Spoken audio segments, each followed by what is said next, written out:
And a good Tuesday evening. It's night number 5 of the 54th running of the World Series of Asphalt Stock Car Racing. 4 divisions on track tonight. Specials for the Florida Modifieds and the Super Late Models.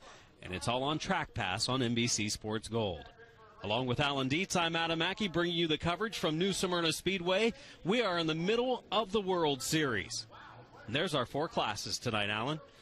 Yep, the entire B-Team crew is glad to be back here with you for the World Series of Asphalt Stock Car Racing. Thanks to all the good folks that led the broadcast here last night. They did a great job. Pro Late Models will be going for 35 laps. Florida Modifieds for 75 laps.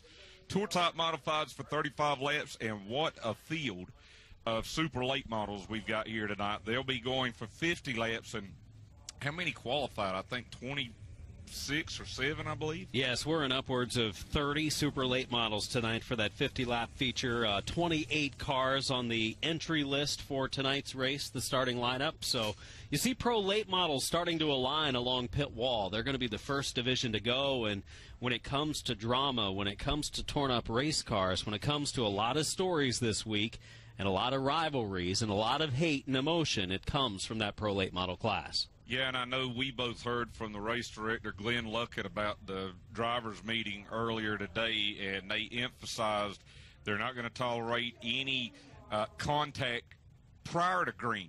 I mean, that's the way it's been this week. They want to see a little bit of a gap between these cars whenever they're side by side coming back to green, or they're going to line them up single file. They also brought Ty Majeski in, Adam, to talk to these drivers and try to tell them, hey, you got to be around at the end of this thing. See all the cars lined up. Canadian National Anthem being played outside to those in the grandstands as they have risen. So we will pause for a moment as that goes on here at the New Smyrna Speedway.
Stock car racing last night. This place was absolutely jam-packed with fans and race cars. The ARCA Menard Series East running in the 175-lap race, and then the Tour Type Modifieds opened up their campaign in 2020, and this place was packed. Not a seat to be had. Parking lot was so full, people were coming in, turning around, and trying to find a spot down the road to park. They were out of parking spots here at New Smyrna Speedway. And that was great to see. You know, the entire Speed Week's down here in Florida on the dirt over at Volusia County Raceway Park, and just all across Florida over at East Bay for the Lucas Oil Late Model Dirt Series. I mean, just huge crowds. As you said, another good crowd here tonight.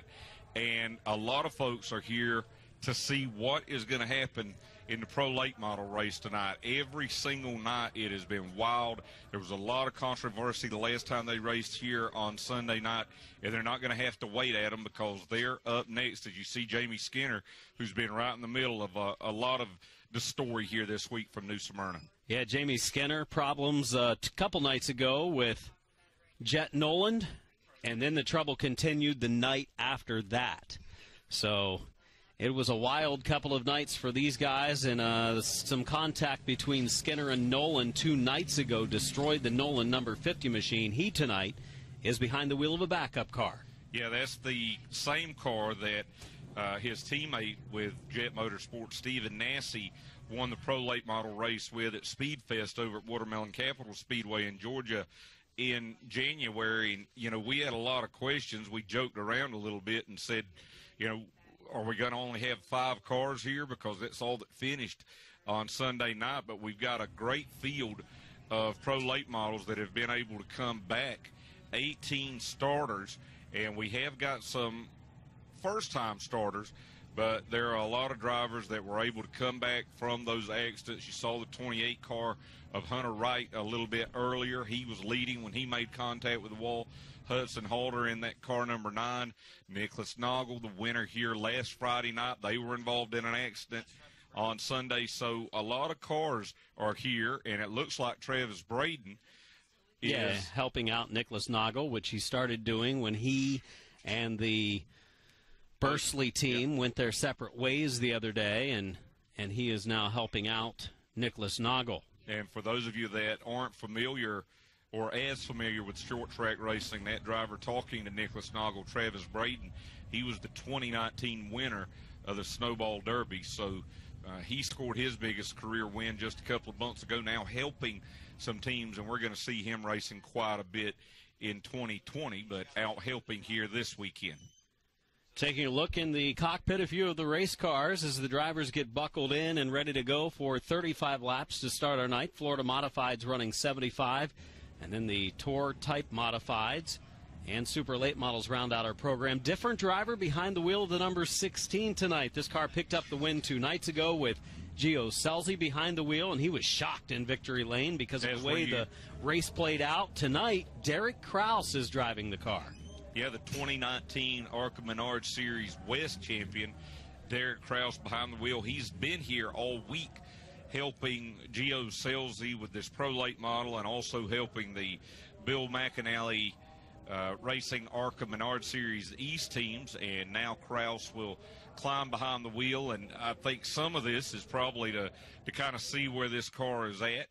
And as you said in that wild race here a couple of nights ago, Gio Selzy was able to drive that car to victory lane.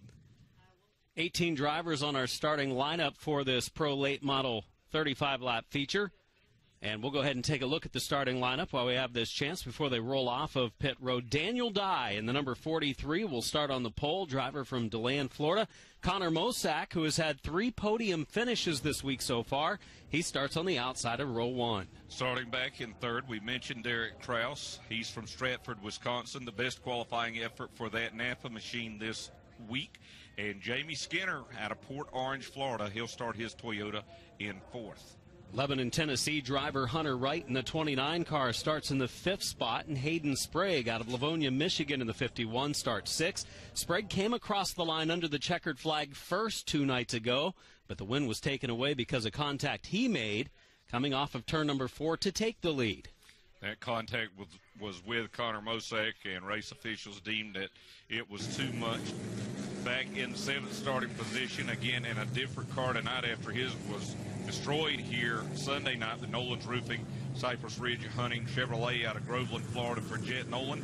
And starting alongside the POWMIA Freedom Car USA, mycomputercareer.com Chevrolet of Jarek Johnson from Faribault, Minnesota, now living in North Carolina. Row number 5 has opening night Pro Late Model winner from Nova Scotia, the 08 of Nicholas Noggle. Saw Travis Brayton talking to him a little while ago. And Christian Rose in the 26 out of West Virginia starts 10th. Hudson Alder is out in the car number 9 from Cumming, Georgia. He'll start in 11th. Attleboro, Massachusetts driver Kevin Foley will start the 17F in 12th. Martin, Yeah, I was going to go ahead and take us through 15th here. Martin Dubek in one of the Mike Skinner Racing prepared Toyotas. He'll start 7th. He is actually from the Czech Republic. He'll start the 7 car, I should say, in 13th. Athens, Alabama driver Chuck Tuck. We saw him carrying his hood back to the pit area a couple of nights ago. He'll start 14th. And Gil Linster, his first start of the World Series. He's in the 44W from Denver, North Carolina. Dario Capircio out of Ontario in the 03, starting in the 16th spot. Starting 17th, David Weaver in the 11.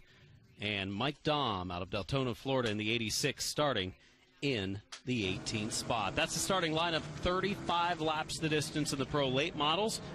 There's been an extra drivers meeting held after the regular drivers meeting for everyone. A special drivers meeting held separating the Pro Late Models from the other classes. The Pro Late Model drivers were talked to about the roughness of their driving this week, and they were warned, and some possible suspensions could be handed down if the driving is too rough. And we could see some changes in procedure as far as single file restarts instead of double file. If the Pro Late struggle, we could see shortened events because of time constraints. A number of things change in this Pro Late Model class if we have anything like we saw a couple nights ago. Yeah, we could have drivers not only parked for the event, but parked for the rest of the week should officials deem that they've been a problem for the entire week. You see that final car back there in our screen.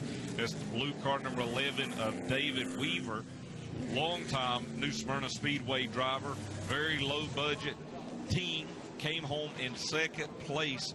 And Adam, you'd have thought he won the Daytona 500 with that finish on Sunday night. Watching as our field rolls around the track, gets some heat in the tires before they get rolling, as we see our Pro Late Models getting ready to go for 35 laps. Alan D. Tanadamaki on our 5th night of coverage here on Track Pass on NBC Sports Gold. It is the middle portion of our Speed Week. 4 nights complete. Tonight's night 5, and then 4 nights left starting tomorrow night, taking us through Saturday evening here at New Smyrna Speedway. And you're getting back into some of the bigger races again. 75 laps for the Florida Modifieds will be coming up next. That's their biggest race of the week. And the first big race for the Super Late Models, they'll race for 50 laps tonight. And then later this week, I believe on Friday night, they'll race for 100 laps in the Orange Blossom Special. Daniel Dye in the 43, you know, he's had a couple decent runs. He's been pretty fast in this Pro Late Model. Had some misfortune last night in the ARCA Menards Series East race. Car ended up crashed during the course of that 175-lap event. Connor Mosack, he looked to be on his way to victory 2 nights ago in the Pro Late Model number 28, and he came up a half straightaway short as he got some contact from the 51, which is right behind him, Michigan's Hayden Sprague. The win was taken away from Sprague after he took the win away from Connor Mosack with some contact. And remember, Daniel Dye in that car number 43, he also had a good car here Sunday night. And when Jamie Skinner and the 29 of Hunter Wright made contact out of turn 4, it clipped the right side of that Dodge for Daniel Dye and pretty much led to breaking the suspension on that car later in the race. 1 to go signal being given by Chief Starter Ralph Miller. Next time around, the field will go to green. You know, the other thing that we have talked a lot about this week with these Pro Late Models is it's been a lot of trying to break momentum. Either the car on the outside trying to bind the car up on the inside and break its momentum, or the driver on the inside going up and rubbing doors with his outside competitor to try and slow them down. 35 laps underway, night number 5 of the 2020 World Series. The 54th running of the World Series at New Smyrna Speedway is underway, and Connor Mosack into the lead on the exit of turn 2. Down the back straightaway they go. Jamie Skinner in the 5 machine. He'll look up to the outside of Daniel Dye. That's going to allow Derek Kraus to look to the outside now in the 16 cars. They come back to complete lap 1. Into turn number 1, Dye dropping back on the inside lane. One of those situations where his momentum is slowed right now. The outside lane is rolling. Kraus has moved into third. Hunter Wright is taken fourth, and now we'll see if Daniel Dye can get in line as Connor Mosack will lead the lap.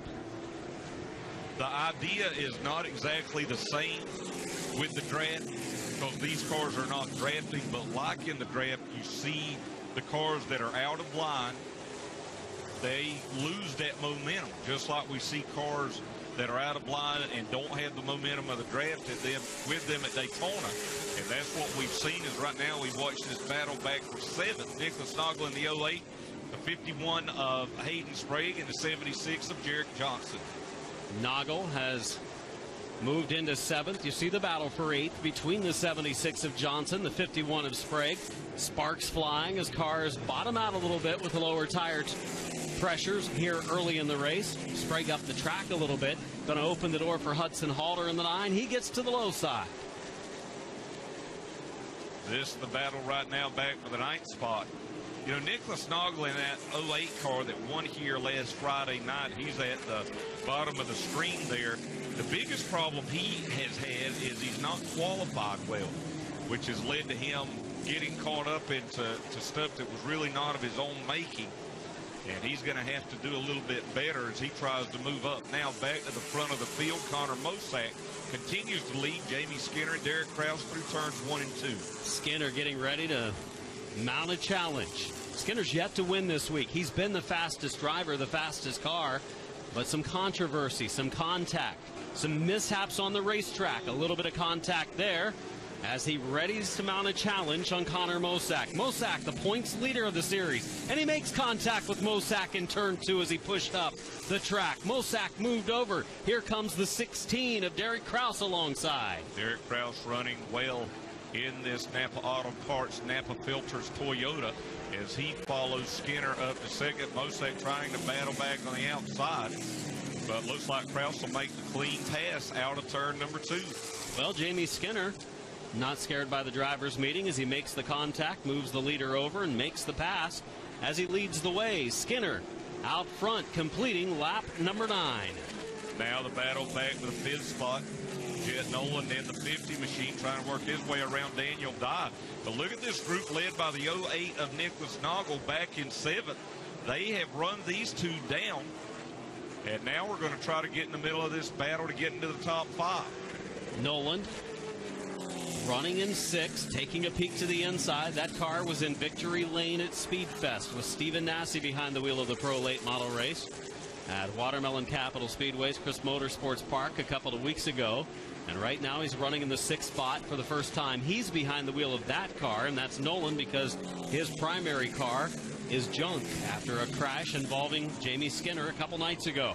Maybe a little bit of contact there in turn 2 from the 08 of Nicholas Noggle, but as we continue to say, it's about momentum. These cars, these 3, were able to run those 2 down, and you even saw Noggle lose some ground after he made that contact with Nolan in turn 2. Taking a look at the top 5 in Pro Late Model points coming into the night, Connor Mosack in the 28, your third-place car on the track right now, leads the points by 4 over Daniel Dye. Hayden Sprague is 10 back. Jet Noland is 12 back, and Gio Selzy was in the top 5 in points, but he's not here running the car tonight. That's the one that Derek Kraus is driving.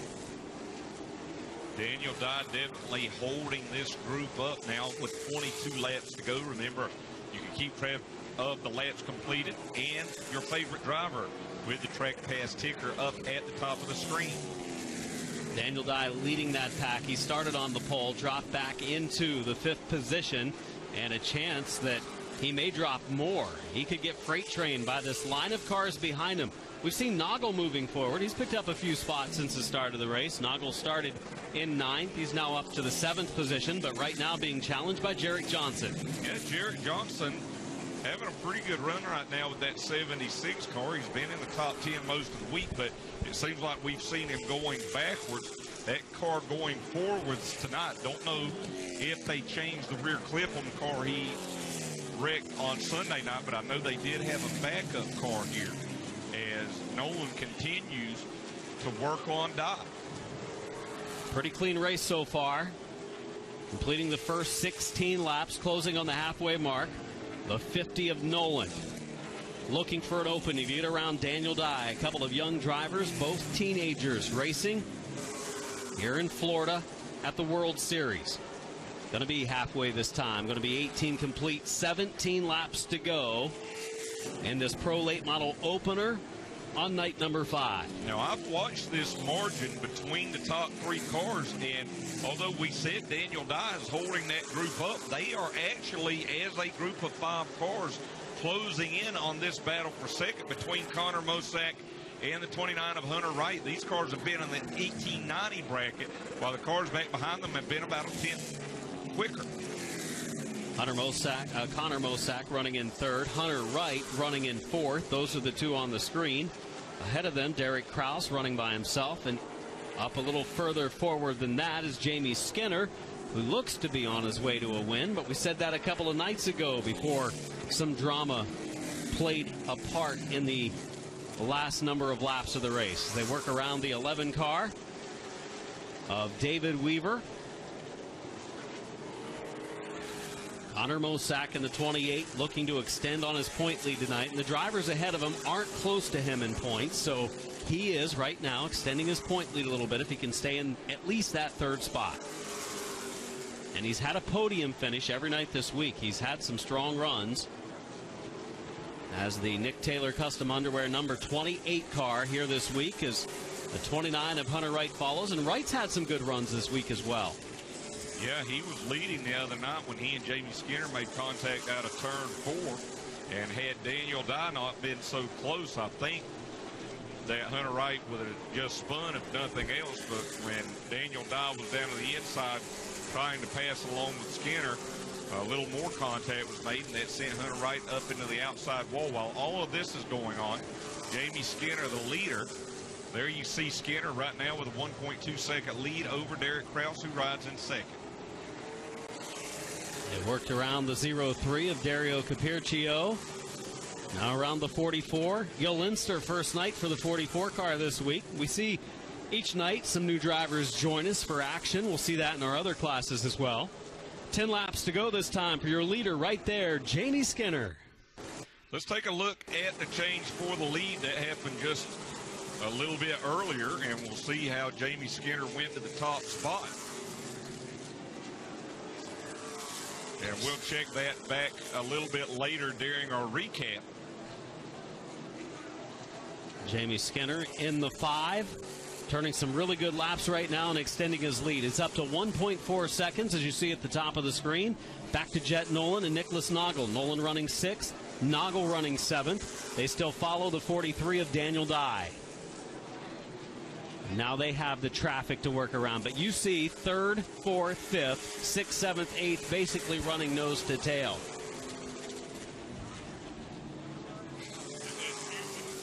The 50 of Nolan, the 08 of Nicholas Noggle, nose to tail. 7 laps to go.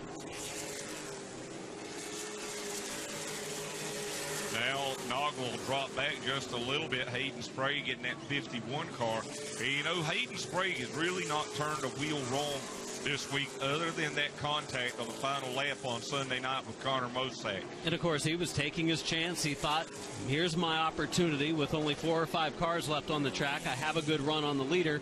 I'm going to try to do everything I can to pull alongside and get by him coming to the checkered. And he made contact, and the leader spun, and that took the win away from the 2 of them. He said everybody else has been doing it tonight. Why can't I? Exactly, and maybe thinking that they could get the win no matter what happens, because there wasn't a yellow, but the win was still taken away. As the 50 of Nolan continues to lead the 08 of Noggle for that 6th position. We're on the final 5 of the race. Going to be 4 laps to go this time. You know, as a group, if we should be able to get through these final 4 laps, this Pro Late Model contingent of racers needed tonight. Yes. Because to a lot of people, after what happened here Sunday night, they were a joke. Definitely caution after caution. 2 nights ago, plenty of torn up race cars. A lot of work over the last 2 days to get cars repaired. Go to backup cars. Derek Kraus being challenged right now for the 2nd position. It's Connor Mosack looking to the low side. Now, I jinxed a lot of people Sunday night. So let's hope I don't jinx these guys with talking good about them here. Just a couple of laps to go, down to the final 2 paces. Kraus in the 16 has his work cut out for him because they're lined up behind him. His car has gone away a little bit. That Selzy machine from earlier this week. Selzy picking up the win 2 nights ago. Oh, that car's really free coming through 3 and 4 as the white flag waves in the final lap. 2nd, 3rd, 4th, and 5th on the screen. Hunter Wright goes to the inside of Mosak. Jamie Skinner, he has checked out as we continue to watch this battle for 2nd, 3rd, 4th, and 5th. Hunter Wright down on the inside. Here comes Jamie Skinner out of turn number 4. Checkered flag in the air. He'll take his first win of the 2020 World Series. Derek Kraus will finish in 2nd. Connor Mosak in 3rd. Hunter Wright in 4th. And Daniel Dye in 5th. And I would say that Jamie Skinner, the folks with Alpha Prime, and the entire Mike Skinner racing team is going to be very excited to get this win after what has been a really, really rough number of nights here at New Smyrna Speedway. Some of their making, some not of their making. And Skinner will dominate night number 5 here, the World Series of Asphalt Stock Car Racing, to get his first win of 2020.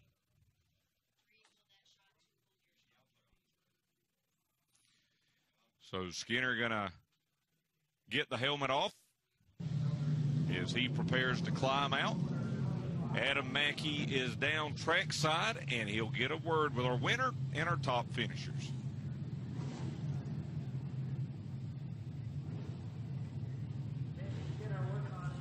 Jamie Skinner, unbuckling from the race car, has had the fastest pro late model all week long, and he's finally able to find victory lane. A couple of other opportunities went awry with crashes, drama, and controversy. Tonight he's wiping the sweat off his forehead after a flag-to-flag race that went 35 laps. And Jamie Skinner, as the final pieces of protective gear off, will climb from behind the wheel of the race car. And Jamie Skinner victorious tonight at New Smyrna Speedway. Jamie, smile on the face tonight. A little different result than we've seen the last couple of times. We know your car's fast. You know your car's fast. You've been up there competing for wins on a couple of occasions. A lot of controversy this week, a lot of roughness in the pro late model class tonight, flag to flag, and it's a good turnaround for the division. It definitely is, and this is what we want. We don't want to be tearing up cars and wrecking people and running into each other. And I want to thank everybody on the Race Car Solutions team. I want to thank Erin for everything she does. Eagle Steel, can't thank you enough, Donnie. You're the man. Alpha Prime, Cesar Baccarello, you're my buddy. I love you. Mike Swain, you are the man. I wouldn't be here if it wasn't for those people. And I just can't thank everybody enough. My brother, the whole team. My buddy Lloyd's down here spotting for me. We worked together almost 30 years ago with my dad. And so it's great to win. I want to thank all the fans for coming out, New Smyrna for putting on the show, all the officials for such a great job they do, CRA for the great job they do, and we're super excited to be here. Jamie Skinner says it all in victory lane, winning tonight in the Pro Late Model 35-lap feature, a race that again goes flag to flag. As we will go to 2nd and 3rd now and speak to these two drivers, as 2nd place tonight is a driver that gets his first start of the week, Derek Kraus, getting to drive the 16 car tonight. You had your hands full over the last couple of laps. Will we get to see you race more this week, or was tonight a one and done? I think tonight was kind of a one and done type deal. Just had fun. We got a car sitting here. We had Gio Selzy running all week, and he did a really good job. Learned a lot for the K&N race. And then tonight there was an open seat, so I decided to fill it for my dad and his family car. The car looked to be a little bit of a handful over the last few laps. You were able to hang on to 2nd, but you had your work cut out, right? Yeah, it was definitely a handful. In the beginning, it started off really, really good, and then towards the end of the run, it got really free, and able to hold the 3rd place car off. Derek Kraus, good 2nd place run for the Gio Selzy number 16 machine tonight. 3rd place for a 2nd night in a row in pro late model competition. Our driver of the 28 car, leader of our point standings. Another good run for you, another good points tonight. Connor Mosak. Connor didn't have enough to get up there and compete for the win. Jamie Skinner was able to pull away eventually, but you had a battle with him. Yeah, I don't know if I just didn't give him enough space or if he just slid up into me. I'm not really too sure, but just a little bump right there. Nothing to be. I'll take it compared to the contact we've had earlier in the week. So just didn't quite have the speed, I think, to keep up with him. Running here at the World Series, it's all about keeping your car in the right direction, keeping it in one piece, and bringing it home at the end. And you've been able to do so on the podium each night. I'm sure you're really, really looking for that win over the last few nights here. Yeah, I thought we had a good shot at it tonight, starting up front. Just needed a little more speed out of the car. But overall, car felt good. Just a little too loose to pass 16 there at the end to set him up, but happy with how the car was running. Connor Mosak going to be looking for his first win. He's still the points leader in Pro Late Model competition. A good, clean, and green night for the Pro Late Models here on Night 5 at the World Series at New Smyrna Speedway. Jamie Skinner there in victory lane. He'll come home with his first win of the season. Derek Krause will see him over at Daytona on Friday night in the NASCAR Gander RV and Outdoor Truck Series event. He finishes in second. Connor Mosak will come home in third. Hunter Wright in fourth. And fifth will be the car number 43 of Daniel Dye, finishing sixth, I should say. Car number 50 of Jet Nolan. Seventh, the 08 of Nicholas Noggle. Finishing eighth will be the 51 of Hayden Sprague. Ninth will be the 76 of Jarek Johnson. Rounding out the top 10 will be the 9 of Hudson Halter. Finishing 11th will be the 17 of Chuck Tuck. 12th will be the 7 of Martin Dubeck. Back in 13th will be the 26 of Christian Rose. 14th will be the 44 of Gil Linster. Finishing 15th will be the 03 of Dario Capircio. 16th, the 11 of David Weaver. 17th, the 86 of Mike Dom. And rounding out the field will be the 18 of Kevin Foley. Florida Modifieds will be up next for their longest race of the weekend. 75 laps when we return here to Track Pass on NBC Sports Gold.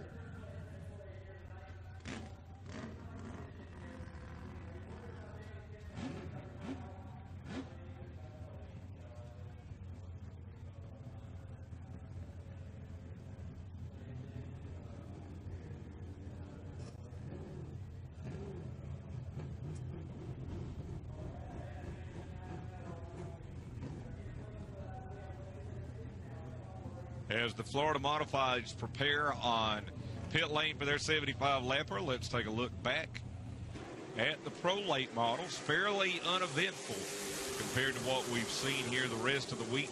Connor Mosak jumping out of the initial lead from outside pole. Jamie Skinner was able to get a nose down on the inside, and watch here as they go into turn number 1.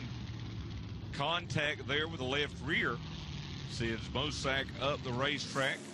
Skinner able to take the lead, and Krause goes to second. Good racing back in the field here between Hayden Sprague and Jarek Johnson.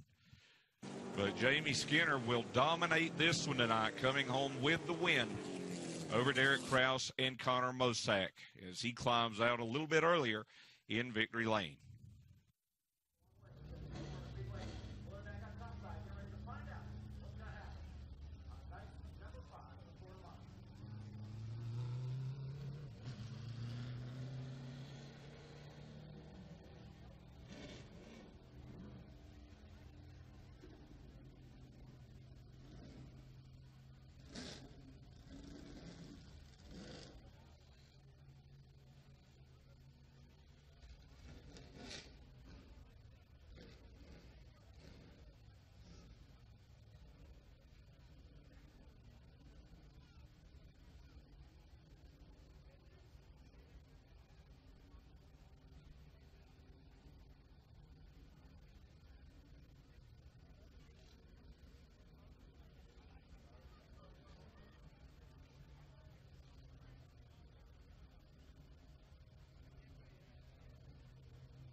Want to say hello to a friend of ours in the racing community, Jen Chappell, longtime PR person down the NASCAR Cup Series garage with JTG Daugherty Racing, and she's battling an illness, and just keep up the good fight. Jennifer Chappell, thinking about you here at New Smyrna Speedway tonight. Now, speaking of pro late models, if you were able to watch any of the coverage of the Snowball Derby from Five Flags Speedway in Pensacola back in December, you might remember a very fiery and very scary crash for Justin Bonnet, the son of the legendary Neil Bonnet, or grandson, excuse me, of the legendary Neil Bonnet. He is actually going to be competing first weekend in March at the big Alabama 200 at Montgomery Motor Speedway in Montgomery, Alabama. He sustained some burns and a compound fracture of his leg. And I'm just shocked at how quick his recovery has been, and glad to hear that Justin Bonnet will be in that big pro late model race at Montgomery in March. Speaking of March, the ARCA Menard Series East was here last night, and they'll make the move now over to Five Flags Speedway that we were just talking about in Pensacola for their next event.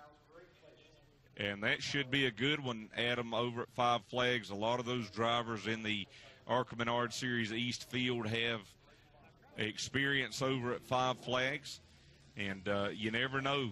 You know, Derek Griffith, he set fast time in the super late models tonight. Really impressive second-place finish here last night. Stephen Nassy had a sixth-place finish. You may see some of those drivers that really didn't have plans to race here at New Smyrna come back and maybe give it another shot at Five Flags in March. Should be a great weekend of racing Friday and Saturday, March 13th and 14th over there at Five Flags Speedway with the ARCA Menard Series East. And as you mentioned, a good show last night for that class and an improvement of 5 cars as far as total car count goes from the race that they had here a year ago. So looking forward to that event over there on the 13th and 14th. Crowd here again tonight is very good. I was looking at it when I went down to handle the post-race interviews, and stands again have a lot of people in them. That's a good sign for the rest of the week. Yeah, and we hope that if you are coming down to Daytona for Speed Weeks for the state of Florida, come on over just off I-95 south of Daytona and join us for some more great short track racing throughout the rest of the week, all the way to Saturday night for the Richie Evans Memorial for the Tour Type Modifieds. And if you can't join us here in person, then join us here on NBC Sports Gold. Time to take a look at the starting lineup for tonight's 75-lap Florida Modified race, the second of our 4 events this evening. And starting on the pole will be Hayden, Alabama driver and 2-time winner of the Snowball Derby, Augie Grill. The other night he brought home a strong finish of second place. Unfortunately, the car was light going across the scales.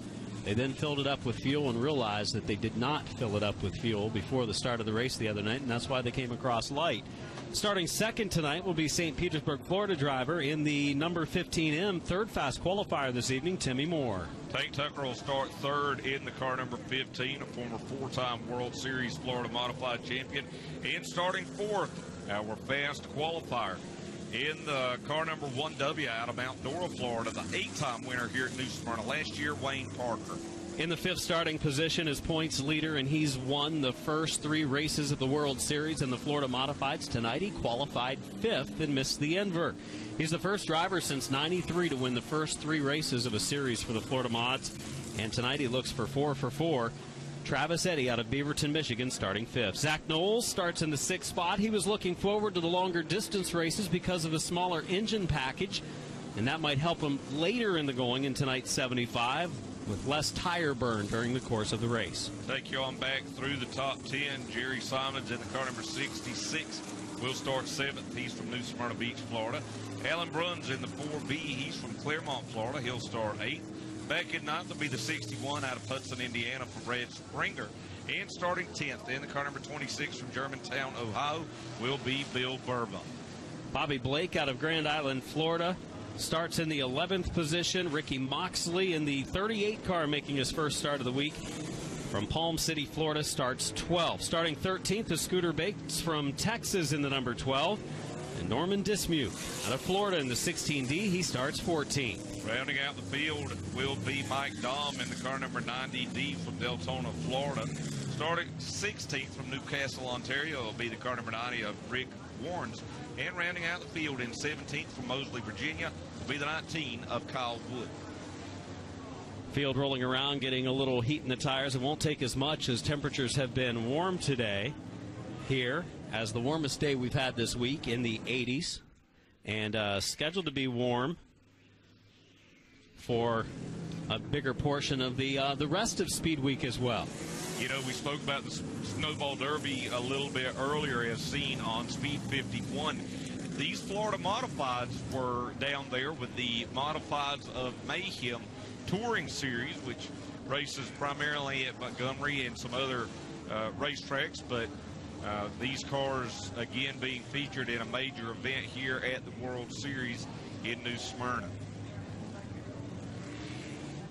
You know, I think the most we have raced these cars, Adam, I think every time that we've raced them, they've only ran for 35 laps.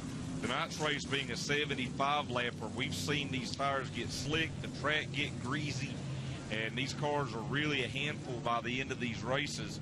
Could it play into Zach Knowles' hands in that car number 51 with less horsepower? We'll find out as we get ready to go here with Augie Grill and Timmy Moore on row 1. What lap does Travis Eddy go for the lead? 3.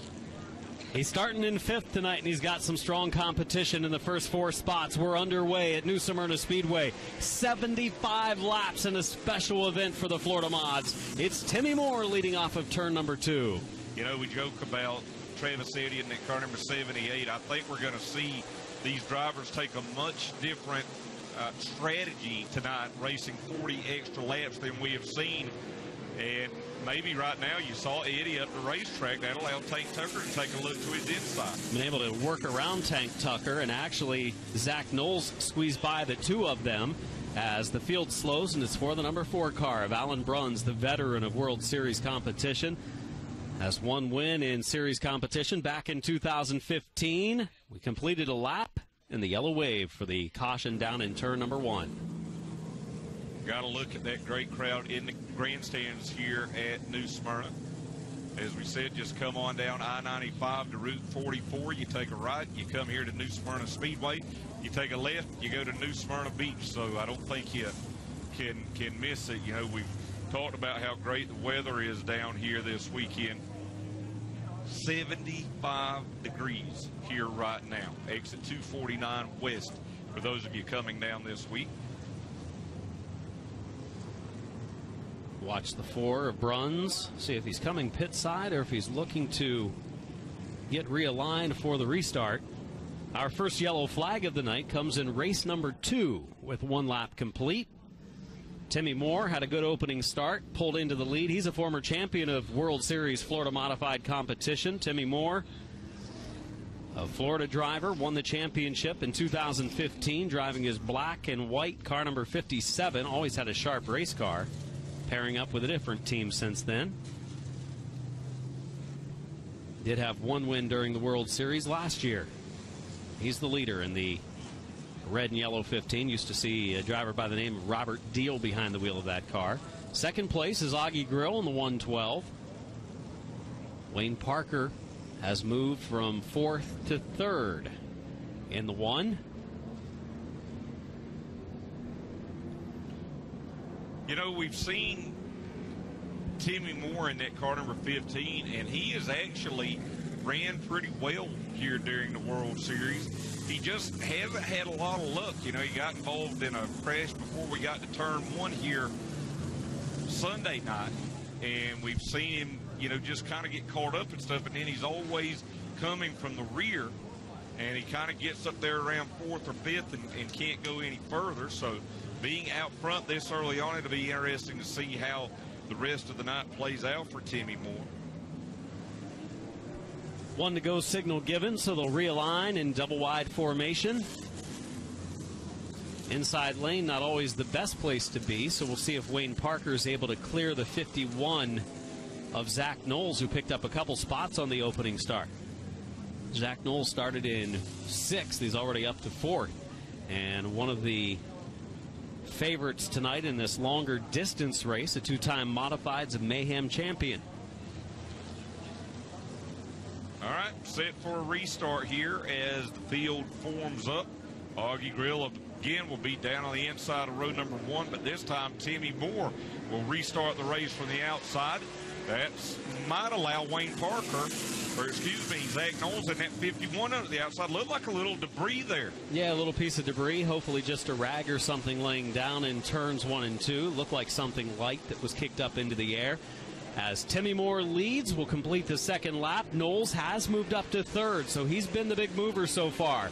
The veterans and former champions right there. 66 of Jerry Simons and 15 of Tank Tucker. Between those two drivers, they have at least 11 World Series championships. Simons will take 6th away, but he washes up the racetrack. That's going to allow Tank Tucker to look back down the inside. Simons will pull him back to turn 1, though. Travis Eddy just riding back there in the 5th spot. That's where he started this race. He missed the invert by 1. Had he qualified just slightly better, he would have started on the front row tonight. And the way he's been this week, that could have stunk up the show because he's been that good. He's been that fast and consistent, winning each of the 3 nights so far. Race for 3rd here. Wayne Parker will take a look at the inside of Zach Knowles. But you see, none of these drivers really pushing it as hard as they can right now. You mentioned Travis Eddy in the 78 just riding. Literally, I think that's exactly what he's doing. He'll take a peek at the inside of Parker, but again, whereas we've seen him punching, it looks like he gets another gear with that car. This time he just settles back in. And Travis Eddy's car has been good on long runs this week. It's like he's been able to pull away. Even when Wayne Parker's been up in the 2nd spot, he would pull away from Wayne after a few laps as they got running on a green flag run. So we've completed 5 of the, make it 6 of the 75 laps now. And you see the battle. This is 3rd, 4th, and 5th. Knowles, Parker, Eddy. And you know Eddy in that 78 car, at this point, you're saying, okay, we're leading the World Series. We want to win the World Series championship. Maybe could we do the entire sweep? And if anybody here can do it this week, it is Travis Eddy, because I believe he's the only one that's got a chance. Great run for Parker coming off the corner, and you see that power difference between the 1W and the 51. Outpowers the 51 of Knowles down the backstretch. Eddy sees the opening ahead. He'll get to the inside of Knowles. He'll try to take the spot, keeps his car right down on the bottom yellow line in turn 1. Picks up the position. So now move Wayne Parker up to 3rd, move Travis Eddy up to 4th. Knowles has fallen to 5th, where he can settle in a little bit, though. He has the veteran and many-time champion Jerry Simons closing the gap behind him. And the idea for that 51 of Zach Knowles is to just maintain contact. He fully expects to drop back here early with less horsepower. But the theory is he's going to have more rubber left on those Hoosier biplies and going to be able to make a charge at the end of the race around these guys. Good, clean racing so far tonight. Not only the Pro Late models, but the first 10 laps of the Florida Modifieds. It's their special event for the week. Taking a look at the point standings coming in for this class, Travis Eddy leads, of course, with 200 points. Crazy thing is, Wayne Parker, despite Eddy winning all 3 nights, Parker's only 6 points behind, which is a matter of 3 positions on the racetrack. And that's because Parker's finished 2nd officially every night. Tank Tucker's 20 points back in 3rd. Jerry Simons is 4th, 26 back. And Zach Knowles is 5th, 34 back. So right now, kind of looking like a 2-man race for Eddy and Parker. That really is the weird thing. Should Eddy have problems, Wayne Parker could, pounce and be right there and possibly even take the points lead. Guy right now not worrying about anything is Timmy Moore here in this car number 15. 14 laps completed. Make that 13 laps completed. And Timmy Moore has led everyone right now with almost a 0.7 of a second lead over second place Augie Grill. Just tuned in to Track Pass on NBC Sports Gold. Where were you? We started at 7:30 Eastern Time tonight. You missed a flag-to-flag Pro Late Model race, but you've tuned in time to see what is the Florida Modified 75 lapper, and Timmy Moore has led each and every lap so far over Augie Grill, Wayne Parker, Travis Eddy, and Zach Knowles. We have 18 drivers starting this event, and all but a couple are on the lead lap. Be our first chance this week to call a tour type modified race. Last night you got to hear Ben Dodge, who is on the PA for the modifieds here at Five Flags Speedway, and I believe you told me he's called like every tour type modified race held here in the last 40 years. I believe he's been down to the World Series each and every year to call the tour type modifieds. And you hear that voice come on, you know the tour type modifieds are getting ready to rumble around this half mile. And for our friends in New England and in the Northeast, we will do our best to do justice for the modifieds. I know how passionate all of you folks are about the modifieds, and we've worked as hard as we can on our homework for these drivers. But, you know, when you come here and you listen in person to a guy like Ben Dodge, you know, he can tell you everything that these guys have done since they were born.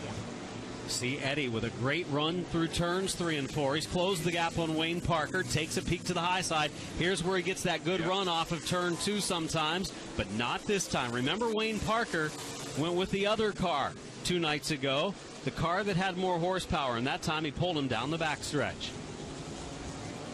Yeah, right now, though, you would not think that Travis Eddy in that 78 is ready to push the issue. If anything, I think that, you know, you're going to have to get down the, depending where you are in relation to the leader, you know, you're probably going to look at 25 or 30 laps to go before you really start to let these cars go loose and see what they've got. It is 3rd and 4th on the racetrack. Wayne Parker, Travis Eddy. Way out front leading right now is Timmy Moore, and Augie Grill is running in the 2nd position. Moore with a 1.1 second lead over Grill. Parker and Eddy find themselves another second back of the leader. Hey, that's the grass. Showing the finely cut grass on the infield of New Smyrna Speedway as we watch the 78 car of Travis Eddy following the 1W of Wayne Parker as their 3rd and 4th place battle is actually opening up a little bit. Parker putting a couple of car links on Eddy, which we haven't seen this week. Travis Eddy in that 78 car, the son of the legendary polar bear Mike Eddy, and their driving styles could probably not be any different. Mike Eddy, 7-time ASA national champion, and arguably one of the hardest nosed racers to ever come out of the upper Midwest, whereas Travis is a little bit more understated. And just as we thought that Parker was pulling away, Eddy's regrouped and made another run at Wayne Parker for 3rd. Augie Grill right in front of him. It won't be long, and they will catch this 112 car as here comes Eddy right on the bottom lane as they close on the 112 of Augie Grill. Just about 1/3 of this race complete. Tour type modifieds, they'll be coming up next here on our coverage, followed by the super late models. Super late models is special tonight, 50 laps.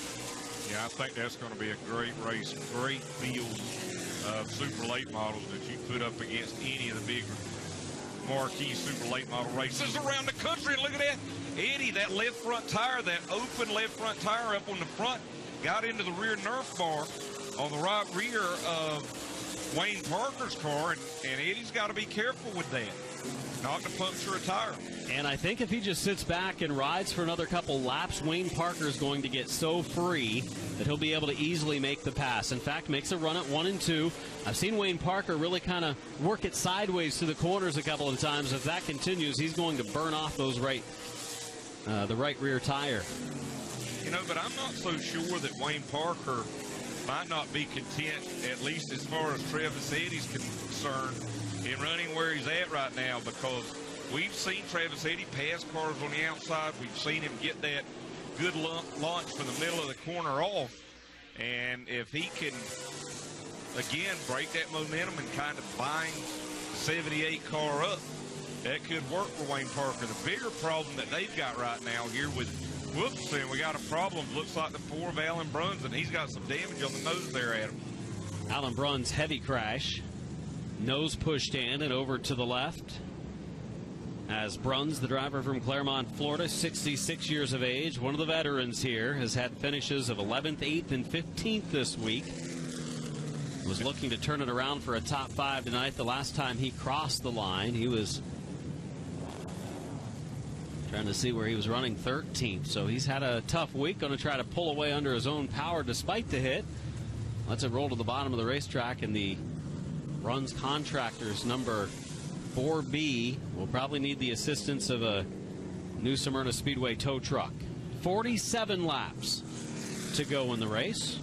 And Alan Bruns, yellow number 2. And, you know, I was just about to say, Adam, prior to that caution, that,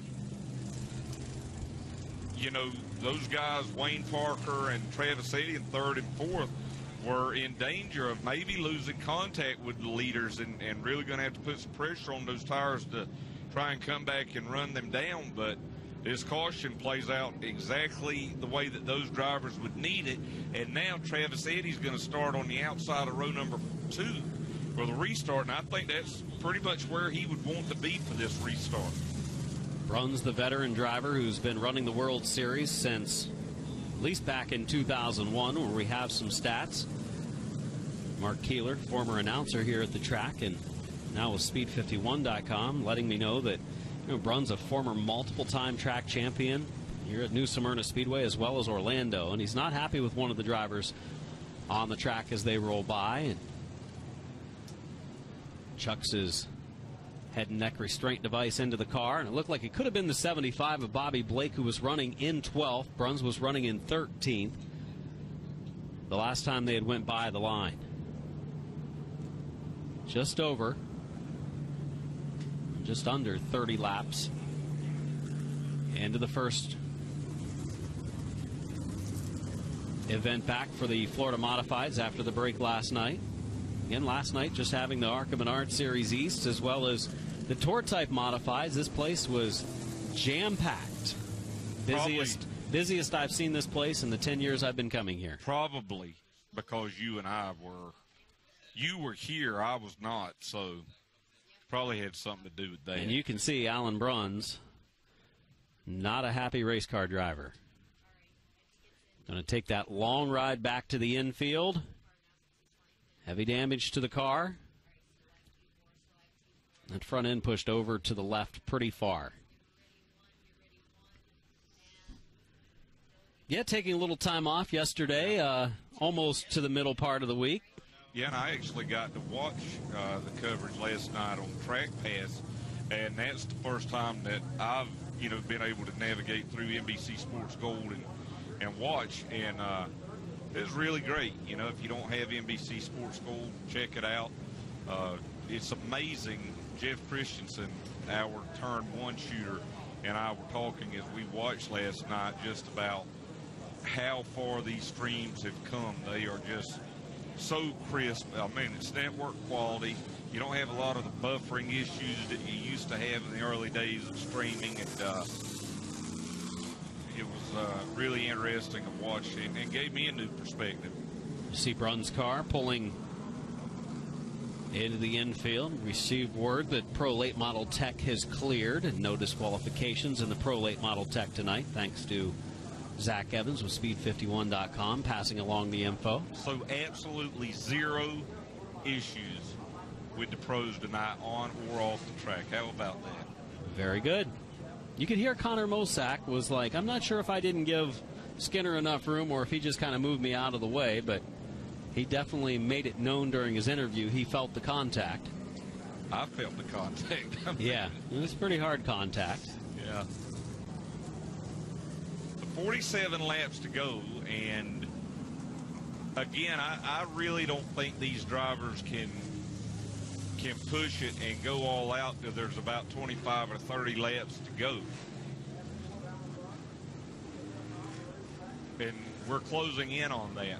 But I would think that Travis Eddy, when he restarts in 4th, would really like to make short work of Wayne Parker, who will be starting to his inside, and maybe even Augie Grill, who's going to start the inside of row 1. Next time around, back to green. Timmy Moore had over a second lead build up on Augie Grill, but now this yellow flag with the Bruns crash has brought the 51 of Knowles. In the 3rd row, it's brought Parker and The 78 car of Eddie up in the second row, and everyone's closed up to one another. We'll see who's going to give it a go. We'll see if Travis Eddy turns up the wick to try to get around Augie Grill on this restart, as he's in the money spot of fourth, and the green flag is out. 47 laps to go, and there is Eddie pulling right alongside Augie Grill. That's exactly what he's trying to do. Wayne Parker, he's not even in the same zip code.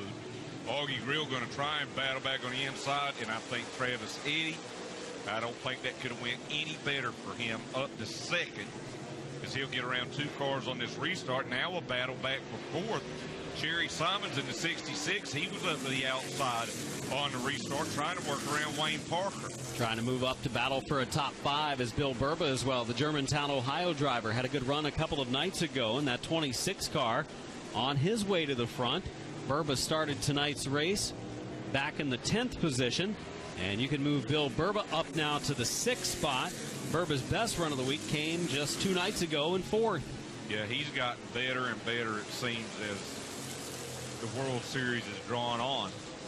And now Timmy Moore going to face his first real challenge of the night, coming here with 44 laps to go, as Travis Eddy has caught him going into turn 1. Timmy Moore trying out the 4th lane over there in 1 and 2. Kind of missed his mark a little bit. Still got a good run off of turn 2. As Eddie follows closely. Eddie's car able to stay glued to the bottom, and that's been the sign all week. You've hardly seen any wiggle, any type of bobble from that 78 car since the World Series began last Friday night, and that's again the case right now here on a Tuesday night. As Travis Eddy, Beaverton, Michigan driver, that Howe Racing number 78 car, again strong, and not long, it looks like, mounting a challenge for the race lead with Timmy Moore. Always dicey going down into turn 1, not to chop off a lap car when you work there to the outside, as these two former World Series champions, they've actually won 2 of the last 4 here, or excuse me, 3 of the last 4 here, as Moore was the champion in 2015, and Travis Eddy has won a couple himself in 2017 and 2019. Travis Eddy did not attend during the 2018 season, or he may be looking for his 4th championship in a row. That's how good he's been over the last few years. At New Smyrna Speedway, he has lost a little bit of ground to the 15 of Timmy Moore, but again, just now closing on halfway, a couple of laps away from that, as the 78 of Eddy might start to mount another challenge toward Timmy Moore, the lead back down to a car length. You know, though, for these drivers that race regularly here at New Smyrna Speedway in Florida, that don't get the chance other than the World Series to race with a guy like Travis Eddy, whenever you do, all it does is make you better. You get to see maybe a little different setup, maybe a different way of doing things, and that only makes you better. And I think that these drivers racing with Travis Eddy, that'll be the case. And I think that Travis Eddy's going to learn things, because New Smyrna, it's a unique racetrack. Not a lot of the racetracks he races at in Michigan are, you know, like this track. And Travis Eddy, coming down here the first couple of years, learned a lot from the Florida drivers that have won so many championships, guys like Tank Tucker and Jerry Simons, even a guy like Timmy Moore, veteran racer in that 15 car. And they're the leaders right now, 1st and 2nd, as there are 36 laps to go. You know, the thing I like right now, just past the halfway mark, is the line that the 15 of Timmy Moore is taking right now. He's not pinching it down right on the bottom, and for the most part, that car is staying straight, smooth, right through the corner. Not seeing him break it loose, not seeing him cause a lot of damage. He's not working that wheel. Doing a good job right now, holding a pretty line, as you would say in short track racing. 112 of Augie Grill in the lower right of the screen, holding on to the 3rd spot. Wayne Parker running 4th. Parker applying some pressure. Augie Grill has had his hands full with that car this week. It's been a little on the free side at times that we've seen. Really working the wheel through the corners right now, and you can see it there. Just wants to jump out when he gets on the throttle. Well, at this point, we're past a 35-lap race, which is all that we've seen these Florida modifieds do this week. So anything that we see from here on out is new for us. I think Augie Grill, from where they started at on Friday and Saturday, albeit they had the disqualification on Sunday, they have definitely improved this car and gotten it better, as he runs third right now in front of Wayne Parker. Augie's been able to pick up a couple more car lengths on Wayne Parker in the third and fourth spot. Jerry Simons running in fifth. Zach Knowles, Bill Burba, Tank Tucker, Ricky Moxley, and Scooter Bates rounding out the top 10. And the Tour Type Modifieds will be our next feature. Put on a good clean show last night in their first night of competition, as they had a couple of yellows, but for a big field of 30 cars, they really didn't tear up much equipment badly, which is a good sign and brings a lot of them back for the next few nights. It's super late model race with nearly 30 cars going for 50 laps. It looks like that was a rag that we saw from Augie Grill's car. It was a red rag that came out from underneath it over in turn 4. So that shouldn't bring a caution out. But he's stretching his advantage right now over Wayne Parker. Leaders way out in front. Timmy Moore and Travis Eddy running close in proximity to one another, but over 3 seconds ahead of Augie Grill, who runs in third. And you see that lead is kind of stabilized at a couple of car lengths, down to about a car length and a half in the turns. Eddie's car is still against the bottom, but you can see a little bit of wiggle. Middle of the corner looked like the 78 got a little free. Yeah, it looked like you could definitely see those front wheels turning right just a little bit. You know, here with only 28 laps to go, it's only going to get harder to pass. You know, the harder these tires get, the slicker the race car gets. Now watching the battle here for 7th between Bill Burba and the 15 of Tank Tucker. Arguably the Florida Modifieds, the cars that are toughest to drive, that run on a nightly basis here with the smaller tires, the harder tire compound. A lot of horsepower. The cars are light. You see some smoke coming out of the 15 of Tank Tucker as he follows Bill Burba 7th and 8th on the screen. Now, I was just noticing that. You don't know if maybe some rubber got on the headers or the exhaust and it's causing that, or if it could be a bigger issue with that car number 15. But he's definitely got some smoke trailing, and you would think that the new Smyrna Speedway track officials will be taking a look at that car to make sure he's not putting any fluid down on the track. Good look from the inside of turn number 4 as Tucker, and that smoke continues to trail that car. Not a real heavy smoke, but definitely a light fog coming out of the 15. Down to 24 laps remaining. Short distance affair from this point on. All right, Tucker's going to make the move here, Adam. Breaks it loose just a little bit out of turn 4. Just can't get the power down. You saw him break it loose out of the turn, but I think it actually, he tried to get into the gas again right there at the start-finish line, and it broke back right. As look at this race for the lead now. Eddie has shortened it up now to about a car length, but again, Moore gets a good run out of turn 2. Moore could have slowed a little bit for the traffic. That was the 61 of Springer from Indiana that moved over. Springer running in 11th tonight, his first World Series trip here in 2020. Moore definitely running that little bit of a higher lane, and you said you like the lane he's running, and I'm sure, you know, he's smooth with it, not using up a lot of brake, not using up a lot of tire, trying to hold it to the bottom. He's keeping his momentum up, kind of running a pro late model type lane.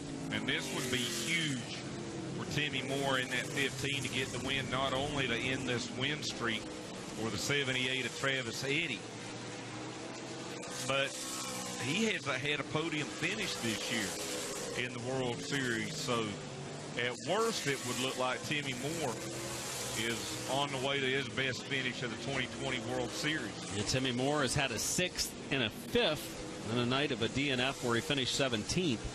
He leads the way right now. Going to be 19 laps to go for Moore as we look back to Tucker, who has fallen a bit from Burba back into the grasp of Ricky Moxley. Moxley's first start of the week. Moxley also scheduled to run in the Tour Type Modified number 33 later, currently running 9th. Yeah, I think Tank Tucker has got some sort of problem, and there you see it. We knew the officials were probably looking at that car, and I don't know what happened as we were looking there at the black flag. Right in front of the leader, yeah, and everyone slowed, and that brings Eddie close, but he wasn't able to make the move to get by. Yeah, I don't know if he lost power or what the issue was, but he definitely had an issue at turn 4 that caused that car to slow down quite a bit. Now I'm noticing a little wiggle there from the 15 car, Timmy Moore. Not a lot, just a little. Travis Eddy winning the first 3 races, but tonight might be his toughest challenge, and it's not from Wayne Parker, who has finished second every night. It's from Timmy Moore, who's yet to, as you mentioned, finish on the podium. Tonight he's brought a strong car and was very fast in qualifying, put himself on the front row, and so far leading every lap as they push that 15 Tucker machine and look underneath to diagnose where that smoke is coming from. And I don't think these drivers at this point are holding anything back. You know, Travis Eddy has been very smart in these races. And with about 15 or 20 laps to go, it seems like no one can stay with him. But at least as we stand right now, coming to lap number 51. Mike Dahm had some glowing rear rotors on that 90. Those things were on 60. fire. 60. Bad math on my part. You see Eddie losing more ground. Well, now he closes quickly going into turn 3. Moore off the pace for a moment. Could there be some problems for Timmy Moore? Here comes Eddie to the inside for the lead. Timmy Moore slowing here in the last laps. There was no reason for that car to lose that much power.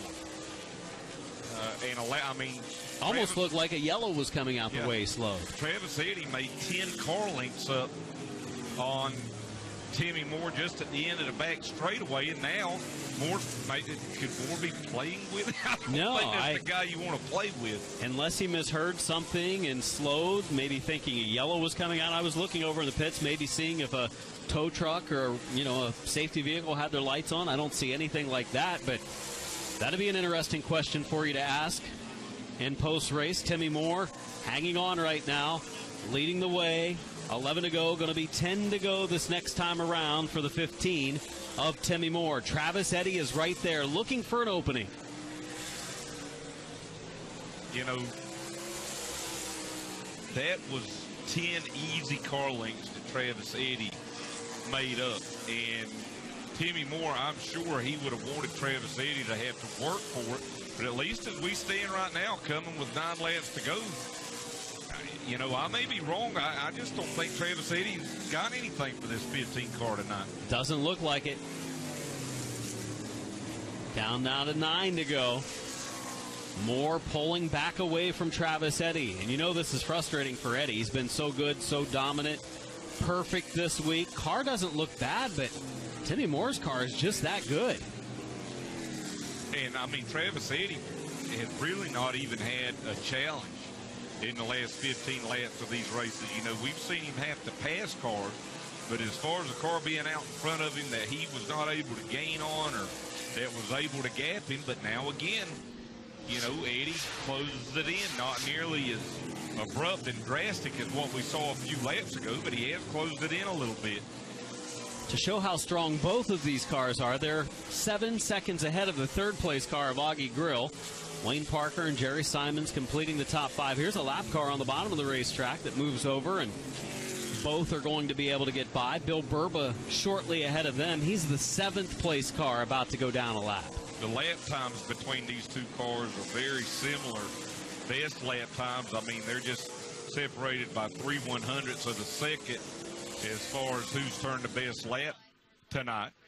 And now 5 laps to go as they go back to turn number 1 now. And now again, Timmy Moore able to stretch it a little bit. 5 to go, shown by Ralph Miller that time. Going to be 4 to go for Timmy Moore, leading the way.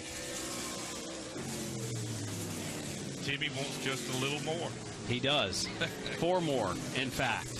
And that would get him 1 more victory in World Series competition. And this one would be a big one on a 75-lap event. And he would beat a driver that has been so dominant this week. 3 to go this time, and Eddie's starting to close the gap a little bit again. I've been a little bit surprised in this race that we, at least with the leaders, we've not seen nearly as much slipping and sliding as I thought we would running 40 extra laps. These teams, these drivers, they did a really nice job to get these cars set up tonight. Well, these two cars are hooked up on a rail. 2 to go for Timmy Moore and Travis Eddy. Down the back straightaway into turn number 3 goes Timmy Moore as he looks to end Travis Eddy's win streak here tonight. 1 to go this time. Moore will take his car down into turn 1, clears the Dismute machine, makes his way into turn 2. Zach Knowles right ahead of him. 6th place car of Zach Knowles, a 2-time Mods of Mayhem champion. But Timmy Moore with the advantage to turn 4. Comes to the line under the checkered flag, turns it sideways as he crosses the stripe to leave some rubber on the new Smyrna Speedway front stretch. First win this week going to someone other than Travis Eddy as Timmy Moore claims the victory. Eddy with his 78 car finishing in 2nd will extend his point lead over Wayne Parker. Parker takes 4th tonight as Augie Grill takes 3rd, and Jerry Simons, the many-time World Series Florida Modified champion, finishes in the 5th position. Zach Knowles takes 6th, Burba 7th, Moxley 8th, Bates 9th, and Springer 10th. Rounding out the top 15, Bobby Blake, Norman Dismute, Kyle Wood, Tank Tucker, and Mike Dahm, and Bruns, Warnes, and LeBeau rounding out those that started tonight's 75-lap feature. Just a couple of yellows slowing the pace, and Timmy Moore finds victory lane for the first time this week, and a bit of a surprise as Moore, and you see our 2nd and 3rd place cars of Travis Eddy and Augie Grill. Timmy Moore finds the victory lane here on night 5 of 9 at the World Series. And the first time we've seen him win here in this yellow and red number 15 car, which was so stout tonight. They got it together after their best finish of 5th just a couple of nights ago. They impressed the fans in the stands here this evening. 2 features yet to go tonight with the Tour Type Modifieds and the Super Late models yet to run. As we send it down now to Alan Deeks. Timmy Moore about to climb out here in victory lane. A big win tonight here in the 75-lapper at the World Series, and Timmy Moore is out. And he should be very excited as he'll climb up and wave the checkered flag.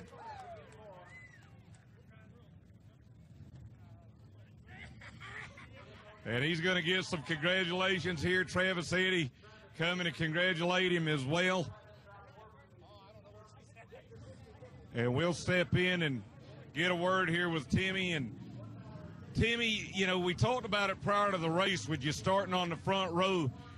It just didn't look like all week that you had a lot of luck. You know, you had started back and got involved in stuff that was really not of your making, and tonight you had a chance to show what this car had. Yeah, for sure. One thing about this Brickhouse team is they do not give up. You know, these guys are behind me 100%, and that's what it takes. And we had it tonight. I know we started on the outside pole, but Eddy got to us early, and, you know, Augie was right there on the inside of us, and, you know, them guys are the best of the best. So if I can beat them, I have a feeling we could have finished where we finished anyhow. But, yeah, we struggled the first couple nights, and, you know, we had some issues, but luckily we got them fixed, and, you know, it proved to be the car to win tonight. Now, I've got to ask you, with about 10 laps to go or so, what was going on over there in turn 3? Because he made up about 10 car lengths on you. Driver error. I went to hit the brake bias adjuster, and I hit the ignition off, so I had to fumble around to get the ignition back on. How were you able to get this car and keep it hooked up for 75 laps? You know, I thought these cars would be slip sliding around tonight, but yours looked really stable. Well, this is the first big race on these new tire compound that we started racing the end of last year. And, you know, we hit on a good setup, and it proved to be good. I mean, you know, I don't know. We'll have to go back and look at everything when we get back to the pit and take some notes and repeat it. Big win here for Timmy Moore tonight as he'll take the 75-lapper for the Florida Modifieds. We'll come back now to Travis Eddy, who win streak will end at 3 tonight. You'll come home with a second-place finish just didn't look like you quite had enough there for Timmy Moore. What was the issue tonight that prevented you from getting up there and challenging him? Just with all the different rubber from the ARCA race yesterday, the track's really greasy, really slick.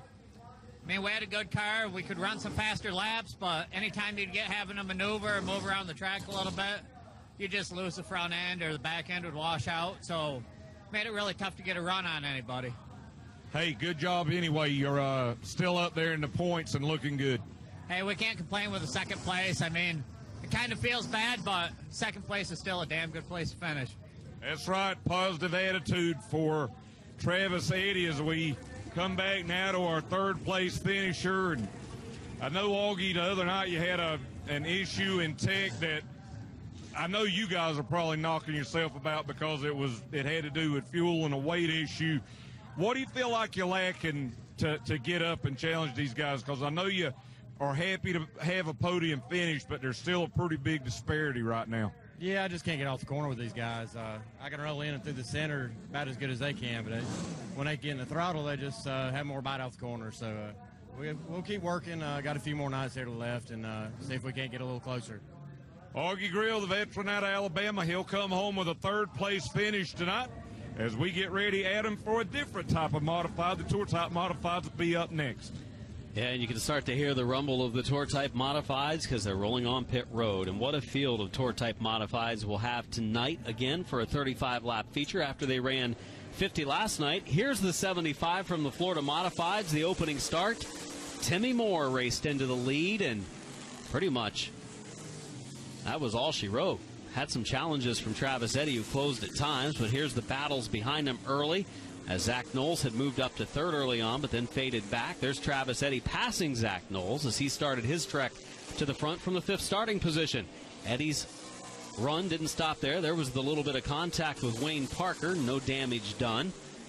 After moving around Parker, he moves around Grill on the last restart of the race, and then down the stretch.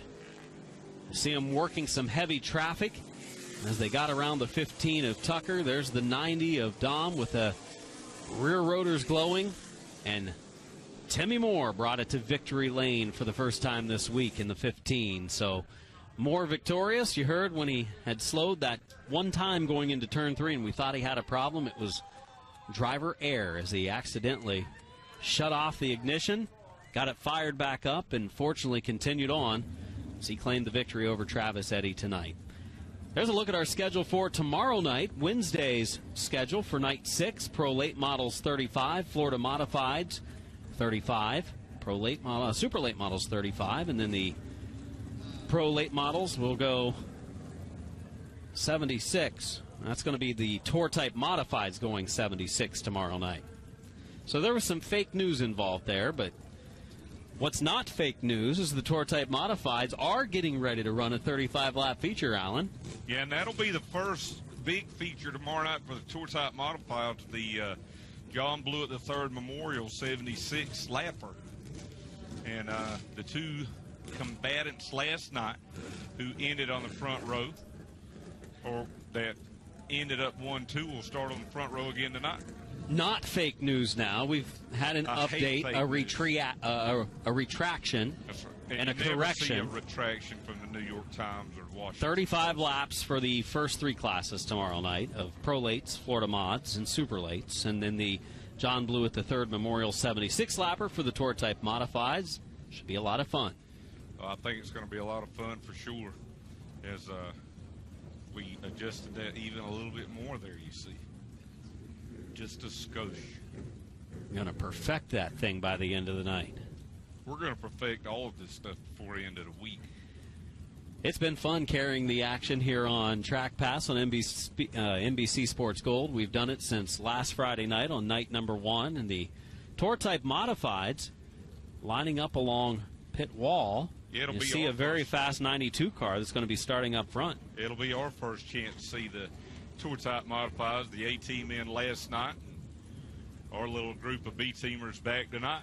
And we'll get to call the Tour Type Modifieds. Anthony Nocella in that car number 92. And Matt Hirschman in the 60 car a photo finish, and Matt Hirschman worked really hard to try and get around Anthony Nocella. Went up to the outside, and I said, there's no way he's going to do this. And I just about ate my words because he just about beat Nocella back to the finish line. So what we do tonight, we put those two on the front row. After qualifying, the invert was a 2, and it puts them on the front row to battle it out right from the start. We'd like to see those two drivers back in about the 8th starting position and watch them work through the field. But well, we got to realize that the competition is so close behind them as well, as Craig Lutz, Patrick Emmerling in that second row, Ryan Preece, and you have Brad Van Houten in the third row. You've got some really strong drivers. Of course, Ryan Preece last night was pretty good early on, kind of challenged a little bit, and then he faded back. That's the 2 of J.R. Bertuccio, taking a little drag before he puts the helmet on. Different car for Bertuccio tonight. He drove the white number 2 last night, had mechanical issues, so he gets in the black number 2 for tonight. And he's going to be bringing it from about mid-pack, 17th starting position. 31 cars on our scheduled entry list. A crazy starting field. Yeah, well, speaking of J.R. Bertuccio, you know, we've seen Jimmy Blewett drive for that team owned by his dad, Joe. And J.R. started a couple of races towards the end of 2019 with the Whelen Modified Tour. I understand JR is going to be back behind the wheel more in 2020, so we'll look forward to that. I believe that is the 14 car of Brock Brown, or that could be the 45 of Brett Meservey. I believe that's Brett Meservey there in the car number 45. 17 Pro 4 Modified of New England wins for him he was the 2017 champion of the Pro 4 Modifieds of New England. And there is Anthony Nocella, who will start on the pole, 2017 MRS champion. He was so dominant last night. Car was really good at the front of the field, and then that challenge came late as Big Money Matt was able to move into the second spot with about 5 to go, caught him with a lap or so to go, a couple laps to go, and then moved to the outside. He looked to the outside on the previous lap, just couldn't get the run he needed. And then on the last lap, he goes to the outside and races to the finish line just about a nose short in a side-by-side battle to the line. Let's go through the starting lineup here. We got a lot of cars, Adam, so we'll get our starting lineup out for you. As we said, Anthony Nocella, last night's winner, will start from the pole. Alongside will be Money Matt Hirschman, driver out of Northampton, Pennsylvania, in the car number 60. You name it, he's done it. He's a 2018 World Series champion. 7 wins here in the World Series, 7-time ROC Modified champion, many-time North-South Shootout champion.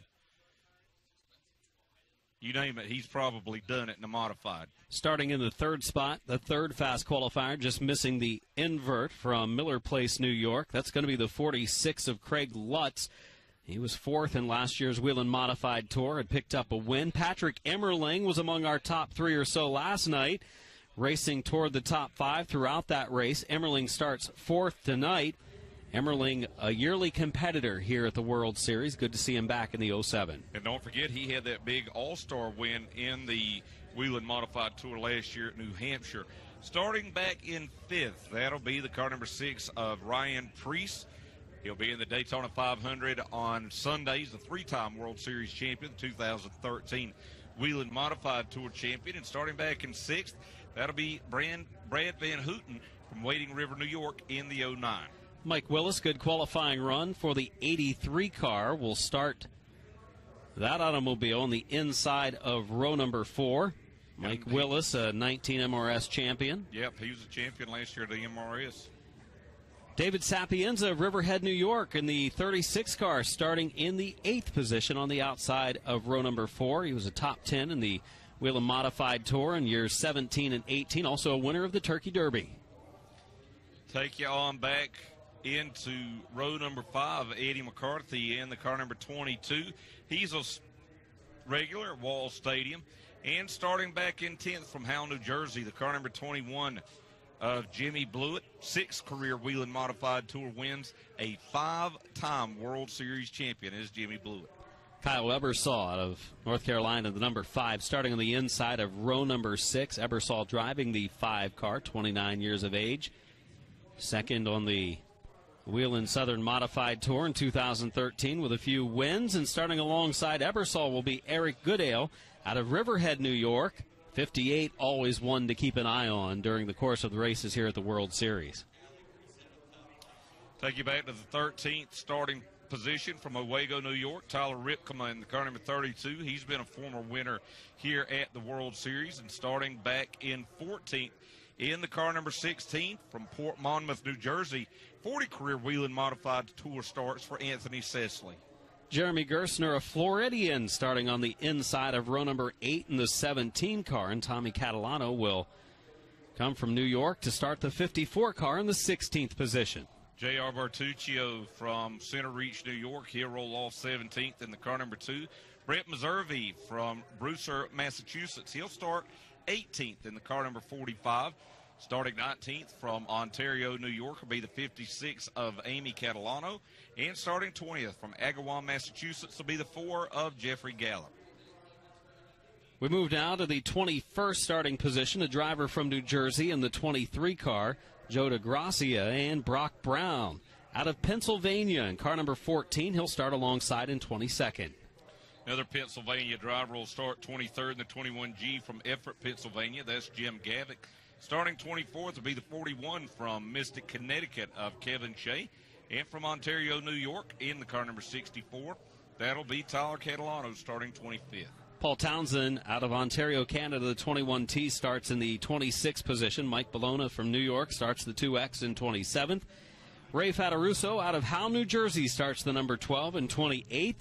Adam LaCicero from New Jersey starts the 27 and 29th. And rounding out our scheduled starting lineup, the 33 car of Palm City, Florida driver Ricky Moxley starting 30th, and starting 31st is Rich Parker out of New Jersey starting the 7 car there. And I'll be back in a little bit, Alan. I'm going to head down to grab a bite to eat. Yeah, go find that Ernest Performance guy.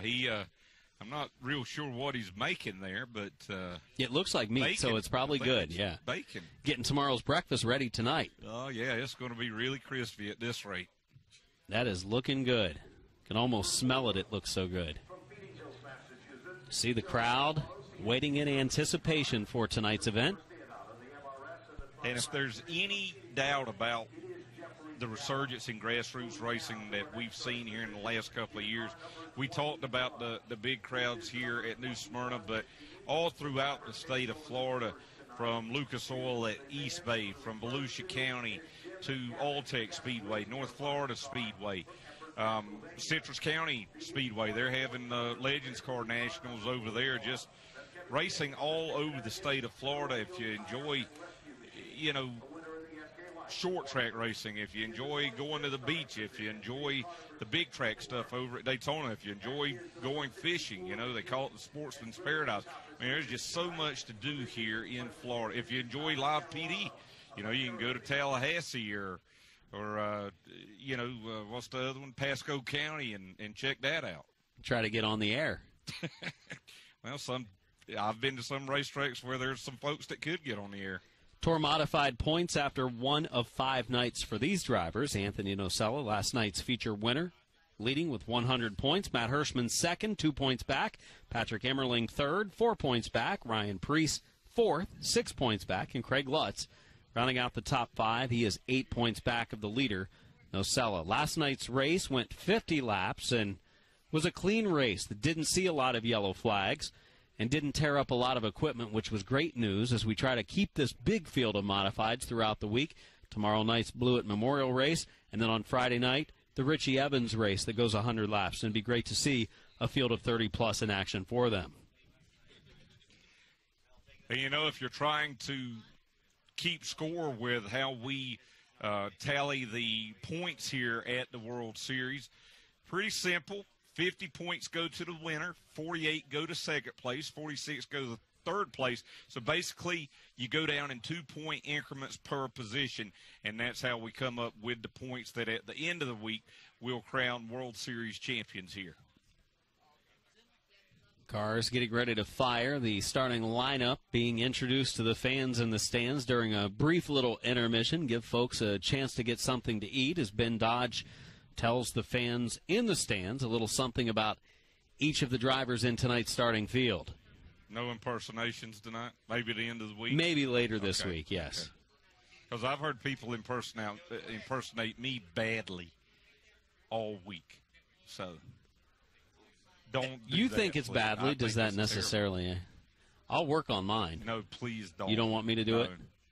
The bad thing is that the impersonations of me are bad, but they're fairly accurate. Have I said yellow tonight? You did now. I just did. How about that for a Segue. stop, for a pit stop? They had the cupcake. Yeah. I bet Stop we and got- go sign. I Their bet stop we got sign. a big driver going for that cupcake. Probably runs right through it every time trying to get to it. Yeah. Sometimes cupcakes run right through you, too.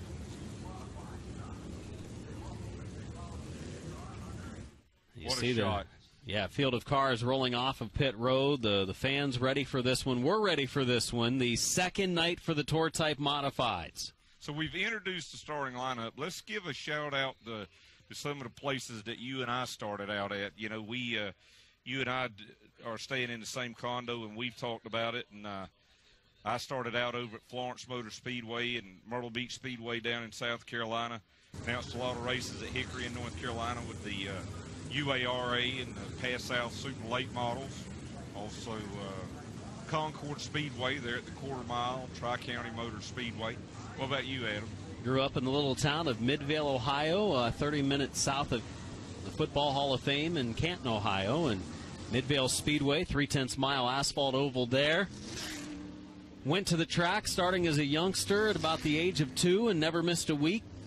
Started announcing, I think, my first race when I was still in high school, announced there, worked there full-time as soon as I graduated, back until 2015 when I moved to Illinois to work for Track Enterprises. Of course, I've been a voice of the CRA Champion Racing Association Super Series for a number of years, Winchester Speedway in Indiana, the Main Event Racing Series and Outlaw Super Late Model Tour, among others. But it's always fun to come to the warm weather state of Florida during the World Series. My 10th year covering the action for a number of different entities during the World Series. 10th year in a row getting to come down and spend some time in New Smyrna Beach. And it's always fun whether you're coming here as someone who works here or someone to just watch from the grandstands. And these Tour Type Modifieds help make it even more fun.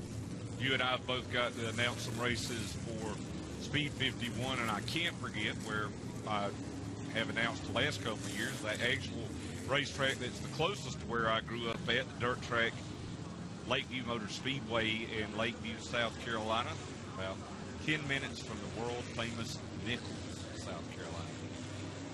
Watching the field now pick up the pace as they will get a little heat in the tires before they get going. Oh, no, I thought we missed a green flag. Nope. This is just a practice run for these Tour Type Modified. You see the Patrick Emmerling T-shirt. By the way, Derek Pernasiglio says we mispronounced Van Houten. So we overheard someone say Van Houten, and I think the same person said Persiglio last night. Yes. Yeah. We it's won't Van say Houten. that, though. No. We'll say Van Houten and not Persiglio. So thanks, Derek, for checking in tonight. And telling us what we That's did right. wrong. And he's really familiar with these Tour Type Modifieds. I thought you were getting ready to say he's really familiar of what not to do right. How to do it wrong. Well, But that's you didn't. I did not. I would never. I thought you were I would going never there. say such a thing. Look at this, our friend. I hope Matt he sends Freer. us. I hope he sends us more. Sends us more information. Matt Freer's at Volusia on our Facebook page, and I'm on my Facebook page, his Facebook page. Doesn't the guy he's taking a picture with over there look like Vladimir Putin? Yes, he does look like an older Vladimir Putin. Who knows? And that's, maybe Vladimir's a fan of grassroots racing. Could be Alan Brown. I think he was with the Speedway Directory. He did the Speedway Directory for wow. years. If you're not familiar with who that is. So Alan Brown looks like Vladimir Putin. Yes, he retired from doing the Speedway Directory, I think, a few years ago. And went to leading Russia.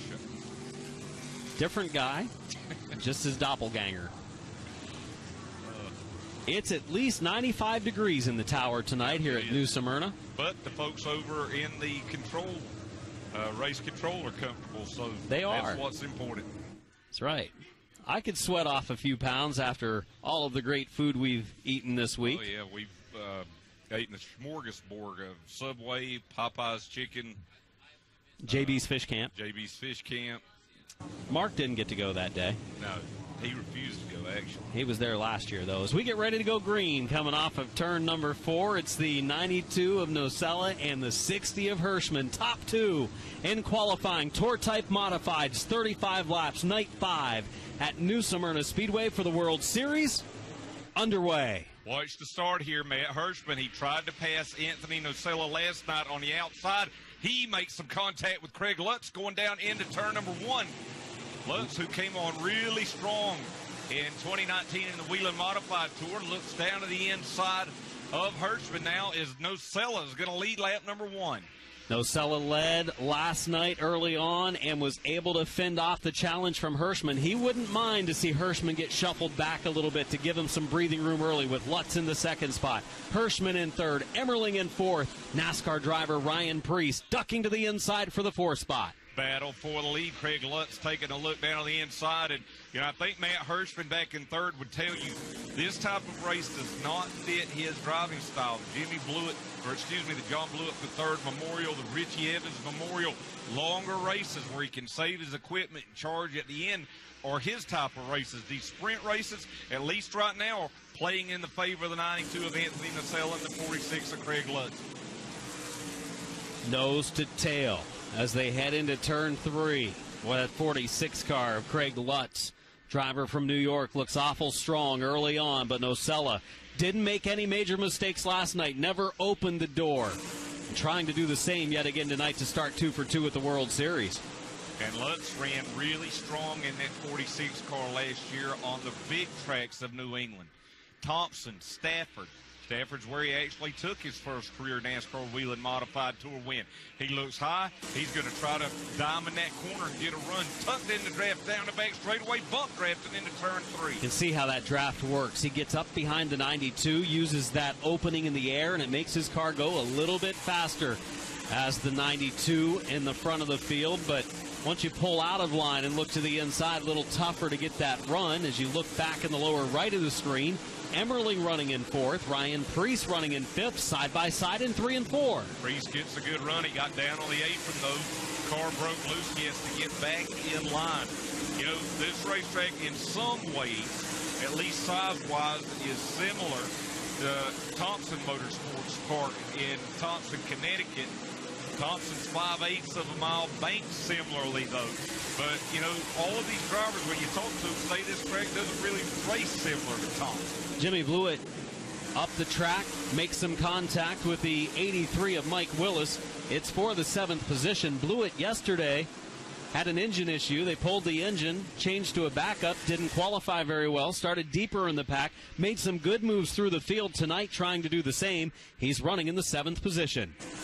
Blewett, a 5-time World Series champion. 4 of those came in SK Modifieds, which no longer run here, but he has won one series championship in the World Series. Driving that 21 car, the Trump for President 2020 machine, owned by Joe Bertuccio. Brad Van Houten in that sharp 09 car, running ahead of Blewett. Blewett closes that gap, drives so hard into the corners here at New Smyrna Speedway. Able to close the gap. The car sticks to the bottom. And he makes his move, still in the 7th spot. He started 10th tonight in the 21. So Nocella leads the way. Lutz runs in 2nd, and Hirschman runs in 3rd. You talked about Hirschman earlier being a long-distance runner and so good at the end of races. Last night came on at the end of the race. Tonight kind of faded back here early on. We'll see if he comes on later in this race. Battle right now between the 58 of Eric Goodale and the 32 of Tyler Ripkema. They race for 12th down the back straightaway. Goodale started in the 12th position. Right now running there in 12th as Ripkema's on the bottom of the racetrack. Whoa! And into the wall. Contact made right in front of them. Kyle Ebersol. Yeah, Ebersol with sparks flying. Looks like going to be able to keep it in the right direction, though. Fortunate break for Ebersol. Anthony Cecily into 16. He rides 14th. Tommy Catalano in the 54. Last year, his first season in the NASCAR Wheeling Modified Tour. He rides 15th as they go back into turn number 1. Ebersol up in the front of this pack as Catalano taking a look at the inside. That's going to open up the inside for 2-time SMRS Modified champion Jeremy Gerstner. the leader, the 92, Anthony Nocella, building up a little bit of an advantage. About a half second over Craig Lutz. Matt Hirschman runs in third. Hirschman's faded a lot more than I would have expected him to at this point. As that battle continues, fourth and fifth, Priest cannot get around Emmerling. Back into turn number one. That's the race right now for fourth. Patrick Emmerling trying to hold off Ryan Priest. Couple of cars together over in turn two. Good news is able to stay green. Cars in the right direction right now as Nocella in the 92 car continues to lead. And now he slows coming off of turn two as the field is slowed for a yellow. A car is stopped on the inside of the back straightaway right around the halfway mark of this race. One lap from halfway. And that was where we were watching those cars around 15th. I know Tommy Catalano in the 54 was one of the cars. That's the 17 of Jeremy Gerstner. Also saw the 16 of Anthony Sesley. All of that was over in turn two. None of the cars spun and none of the cars stopped. They rolled away until Jeremy Gerstner comes for a stop there about halfway down the back straightaway. And that's why the caution is out. Gerstner started in 15th, was back in 22nd last time by the line, so officially 17 laps in, 18 laps to go, waiting on safety to arrive on the 17 of Gerstner. Jeremy Gerstner, the two-time SMRS Southern Modified Racing Series champion from Tampa, Florida. He makes the tow up to the Carolinas to race with the SMRS cars every time they race, and he doesn't get to race these tour-type modifieds often in his home state of Florida, so not the way that he's going to want his night to end. So they get him hooked up and ready to go back to the pits. Another tidbit from Derek Pernissiglio informing us that Anthony Nocella, our leader in that car number 92, he's actually raced in the Chili Bowl. And, of course, that's the biggest midget race on dirt, and he's driven there for the Seymour family. Destination for drivers from IndyCar, from NASCAR, and across many different types of racing. 300-plus entries for the 2020 Chili Bowl. As Gerstner pulls away from the scene on the back of the tow truck. Looks like he's remained buckled in. Has a flat left front. He's trying to drive the car. I'll just tell him he's probably not going to go very far as the way he's turning that steering wheel right now. Probably checking to see if the wheels move in the right direction. He stayed buckled in, but definitely some damage to the front. Left front tire down. It's pointed straight forward. So is the right. So we'll see if a change of a tire. It looks like it might be towed out a little bit. And that car, a rarity. Back in the old days with these modifieds, the chassis, the motors, everything were built in-house. Same deal here with this Phil Stefanelli racing team. They built the motor, the chassis, everything in-house. And it looks like both wheels pointing to the right on the Gerstner machine, so maybe not towed out. We'll see if they try to pull a quick tire change. I don't see a crew coming to the scene very quickly. That official looks like Ronnie the limo driver. You noticed that? Oh, a little bit. I'll give you that. You know, I also want to say, if Speed 51's Bob Dillner's watching, I said motor. He's going to say motors are electric. So yeah, is he going to, like, when somebody says motor, are you talking about his, like, windshield wiper motor or 17 laps complete, 18 to go. Look at this field of modifieds on a 35-lap feature night. You know, just a handful of years ago here for the World Series, we'd be talking about maybe a 12-car field. Yeah. And now we're almost 3 times that. Anthony Nocella, the leader here with 18 laps to go in the car number 92. Craig Lutz rides second. Third is the 60 of Matt Hirschman. Fourth, the 07 of Patrick Emmerling. And fifth is the 6 of Brian Priest. Back in sixth, the 09 of Brad Van Houten.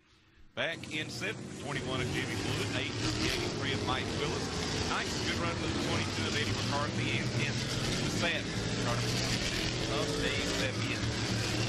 One yellow slowing the pace so far. 18 laps from the finish. The field picks up the pace to double it up coming off of turn 2.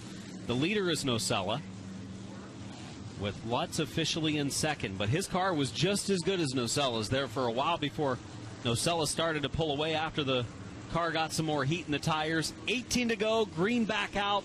Nocella's led all the way so far. Can he lead 18 more to go 2 for 2 to start the week? Yeah, I don't know about restarting on the outside as he and Lutz make some contact. Lutz was trying to force him up the track a little bit. Now that's going to allow Patrick Emmerling to go around Matt Hirschman. Looks up to the outside of Craig Lutz. And remember, on that initial start, Matt Hirschman did not get a good start on the outside, but it works out for Anthony Nocella now as we watch this battle for second.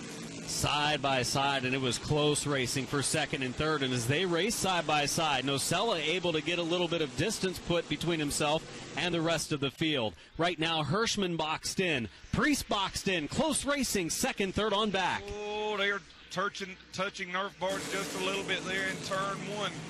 As they go back down the back straightaway, Hirschman trying to get in a draft there with Emmerling, but Lutz strong on the inside.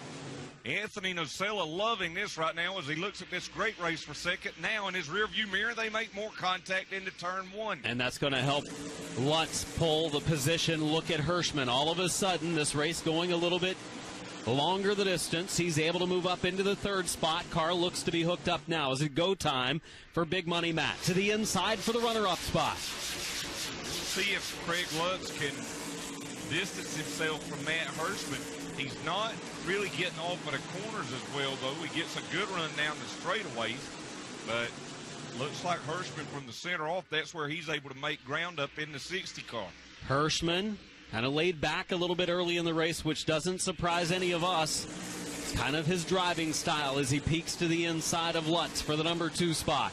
Going to be 12 to go this time for Nocella. Look at the power that 46 car has, though, coming off the corner. When he punches the gas, he's able to distance, and Matt Hirschman is going to have to get set up just right. Again, he gets the run that he needs in turn 2 to look at that 46 car pull him down the back straightaway. Can't pull it off once he gets out of the draft where he's behind the 46 of Lutz. He loses momentum, can't keep it up on that inside line as he has to pinch the car. Leading the way and trying to extend it is Nocella, and his lead is up to 1+. That's the biggest lead he's had all night, and I think if you'd have asked anybody here if you thought Anthony Nocella would win the first 2 nights for the Tour Type Modifieds, we got a big wreck here out of turn number 4. Look at the damage there on J.R. Bertuccio's car. Ryan Priest involved. Look at the right front on Bertuccio's Gershow recycling machine. Saw one of the first cars it happened with looked to be the 07 of Patrick Emmerling, and then other drivers nowhere to go behind as the field piled in turn 4. And our first multi-car pileup in 2 nights of racing for the Tour Type Modifieds, and J.R. Bertuccio with a damaged number 2 car. That is a lot of damage on that car number 2. We saw Ryan Priest had gone around and then several cars back behind them, so you got to think that it probably started up there somewhere around 5th where they were battling at, and we're going to try to see if we can find a replay of what exactly happened there. See Bertuccio okay getting out of his car, but it's been a tough start to his World Series. He might need another cigarette. Mechanical issues, yes, in his primary car. Jumps in this car for tonight's action, and right front destroyed. And he was just a kind of one of those innocent bystanders, I think, in the deal where he came around turn 4 and the cars were wrecked, blocking the track in front of him. Yeah, I agree. Frustrated, no doubt. Walking over to Joe DeGracia's car number 23. And we'll again see if we can figure out what exactly happened here to cause these problems. And that's going to allow Lutz and Hirschman again to make up some ground. I don't think we've got exactly what caused this, but we are going to get a look here momentarily. 10 laps to go once we get going again here, too. Yeah, down to a final shootout. Nocella's been the story of last night and again tonight, and he did not want to see that yellow. He'd build up over a second lead on the rest of the field. And now Hirschman, who was starting to come on, is going to close that gap as well as Lutz. But, you know, like I was saying, I don't think if coming into the World Series, and it's not a knock on Anthony Nocella because he's a stout race car driver. He's a good race car driver. But I don't think anybody would have thought he would sweep the first couple of nights. And there you see Bertuccio just slam the wall there trying to avoid those cars that had spun in front of him. Preece and Emmerling look like the two that were going around, and here they are. They had Emmerling had already gone around, and then you see all these cars just kind of slamming on brakes, stacking up. And Preece was up the track further this way and had gone around as well. And Bertuccio, after he slammed that wall in turn 4, you know, he locked him up, had no control of that car whenever he went into the outside wall. But he did a good job there of steering it off the wall and not making contact with Ryan Preece, who was just sitting right there in the middle of the racetrack. Watch Bertuccio here, and a couple of cars get together.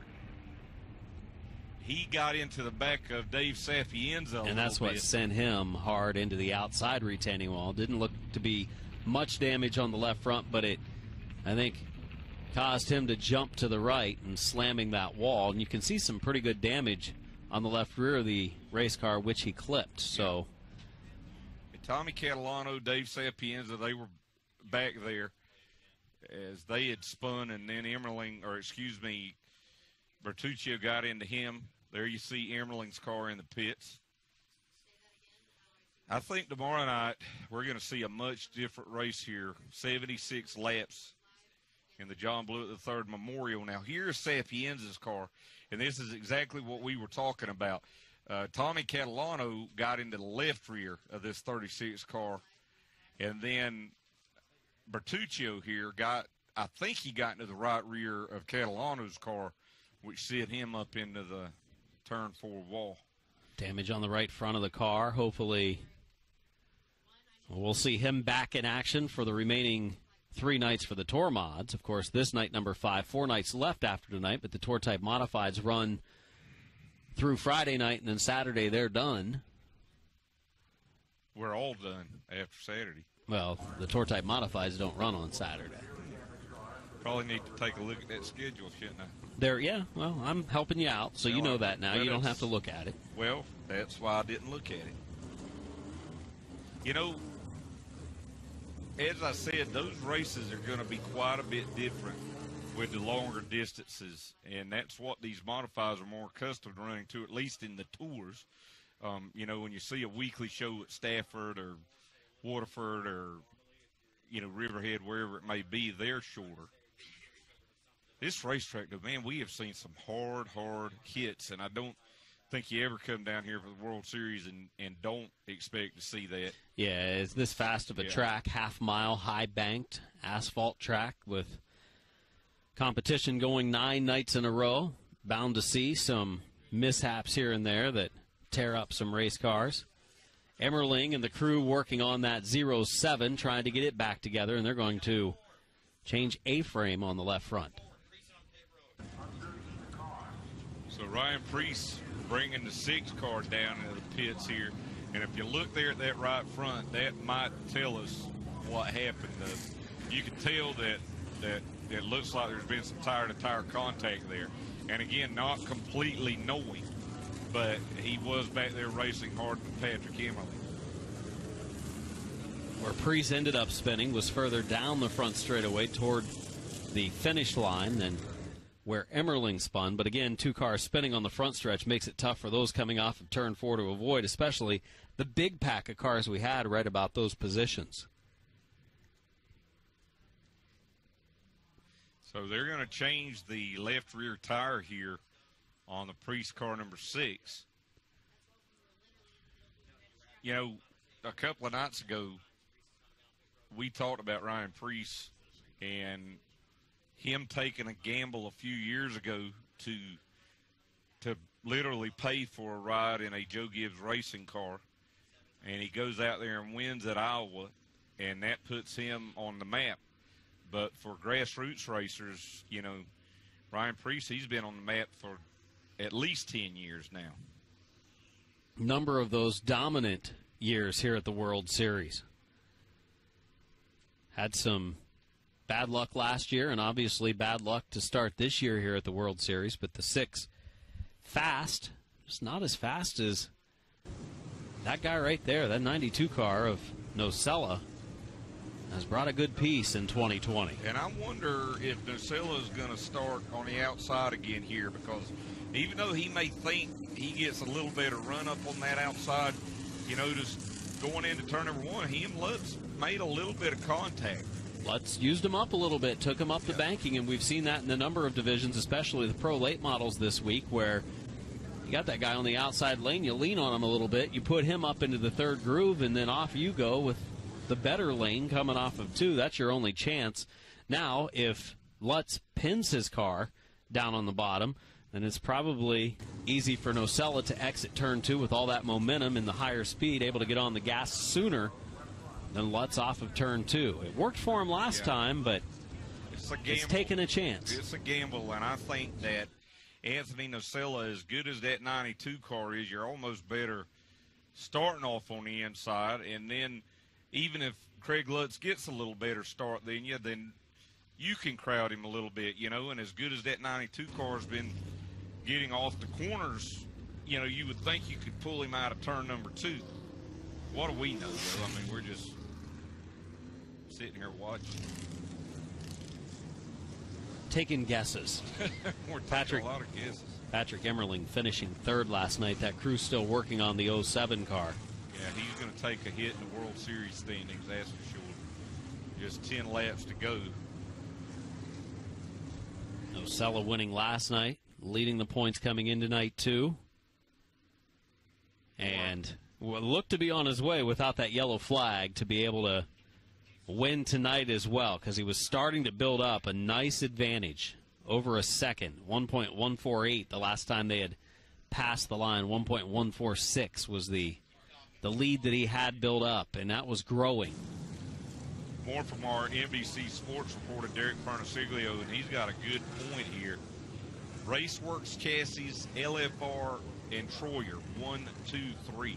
In the chassis battles that we have seen in modified racing over a number of years, there was a time where almost the entire field were Troyer chassis, and now there's a variety of chassis.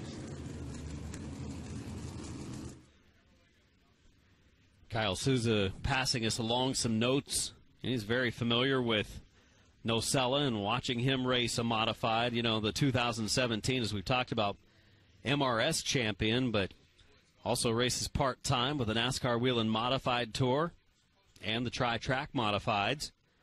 His best finish with the Modified Tour came as a second-place finish at Seekonk in 2017.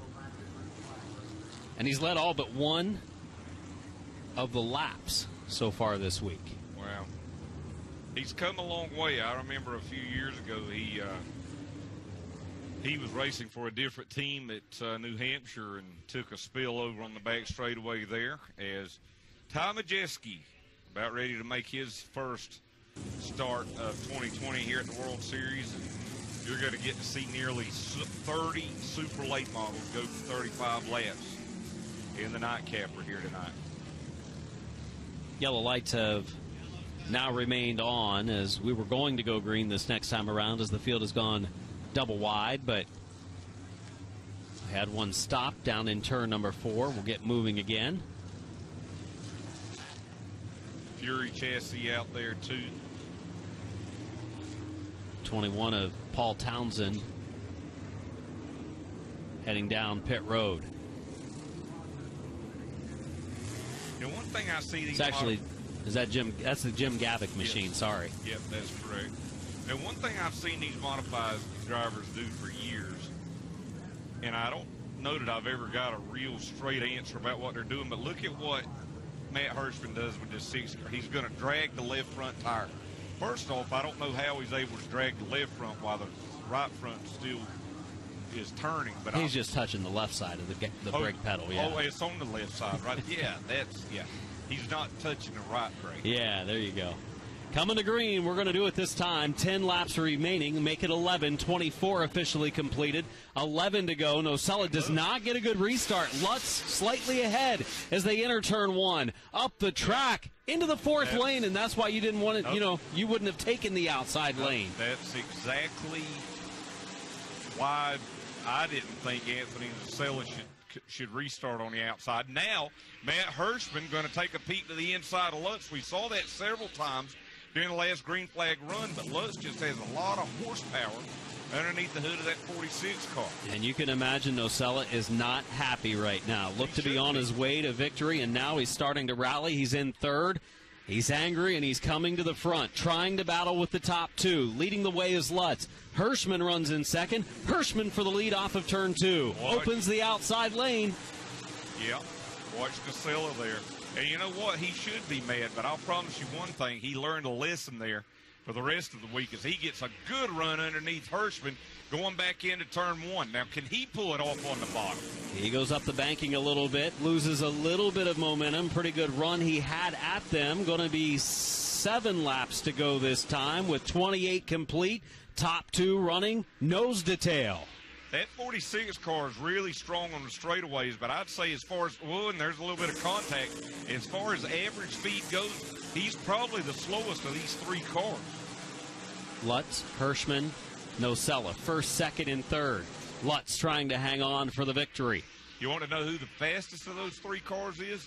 I still think it's the 92 car. I think you're right.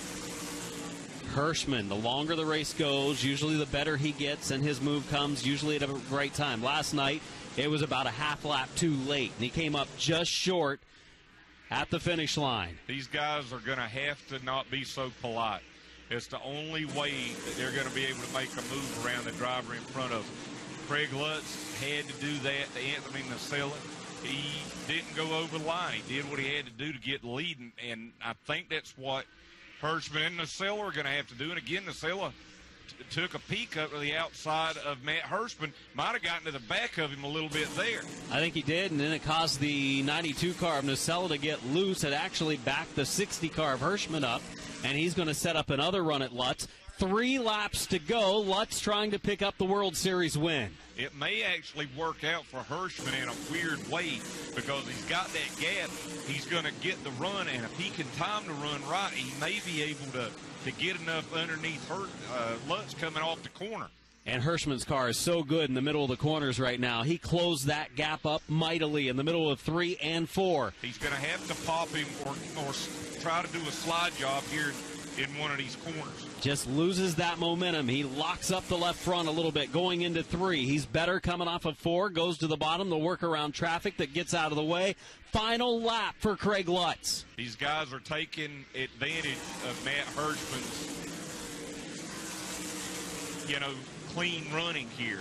And I don't know if it's going to work out for Hirschman again tonight. Here comes Craig Lutz out of turn 4, checkered flag in the air, and he's going to take the Tour Type Modified win here on night 5 at the World Series.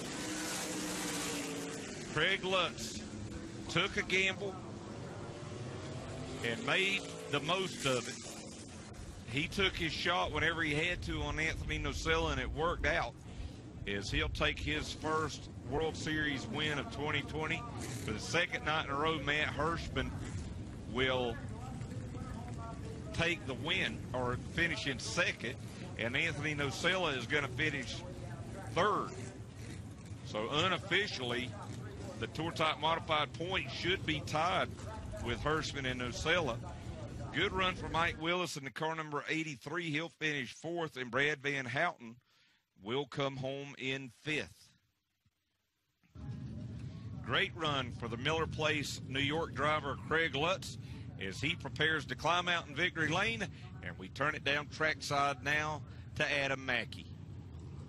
Craig Lutz in victory lane, winning the second night of action for the Tour Type Modifieds tonight. Gets ready to climb out from behind the wheel. A field of Tour Type Modifieds mixed with young and veteran drivers, and Lutz gets out in victory lane. One of the younger drivers in our modifieds here during this week at New Smyrna Speedway as he claims victory. Craig Lutz, very good run for you tonight, picking up a win at the World Series. How does that feel? Oh, it's huge, you know, to come down to Florida, you race against the best of the best. Just so grateful for this opportunity. Got the best car owner imaginable. This one's a little extra special between me and my dad. You know, this car was out of our garage. I got an awesome team. You know, part of my tour guys came, part of my guys are home supporting us on the TV and checking in all the time. So wasn't pretty, but we got the job done. Anthony Nocella was very fast again for the second night in a row. You restarted inside of him once. He was able to beat you off of turn number 2. You did it again, 11 laps to go that time. You went in a little harder. You guys went up the track, bumped a little bit, and then you came out in front. Was that kind of the plan?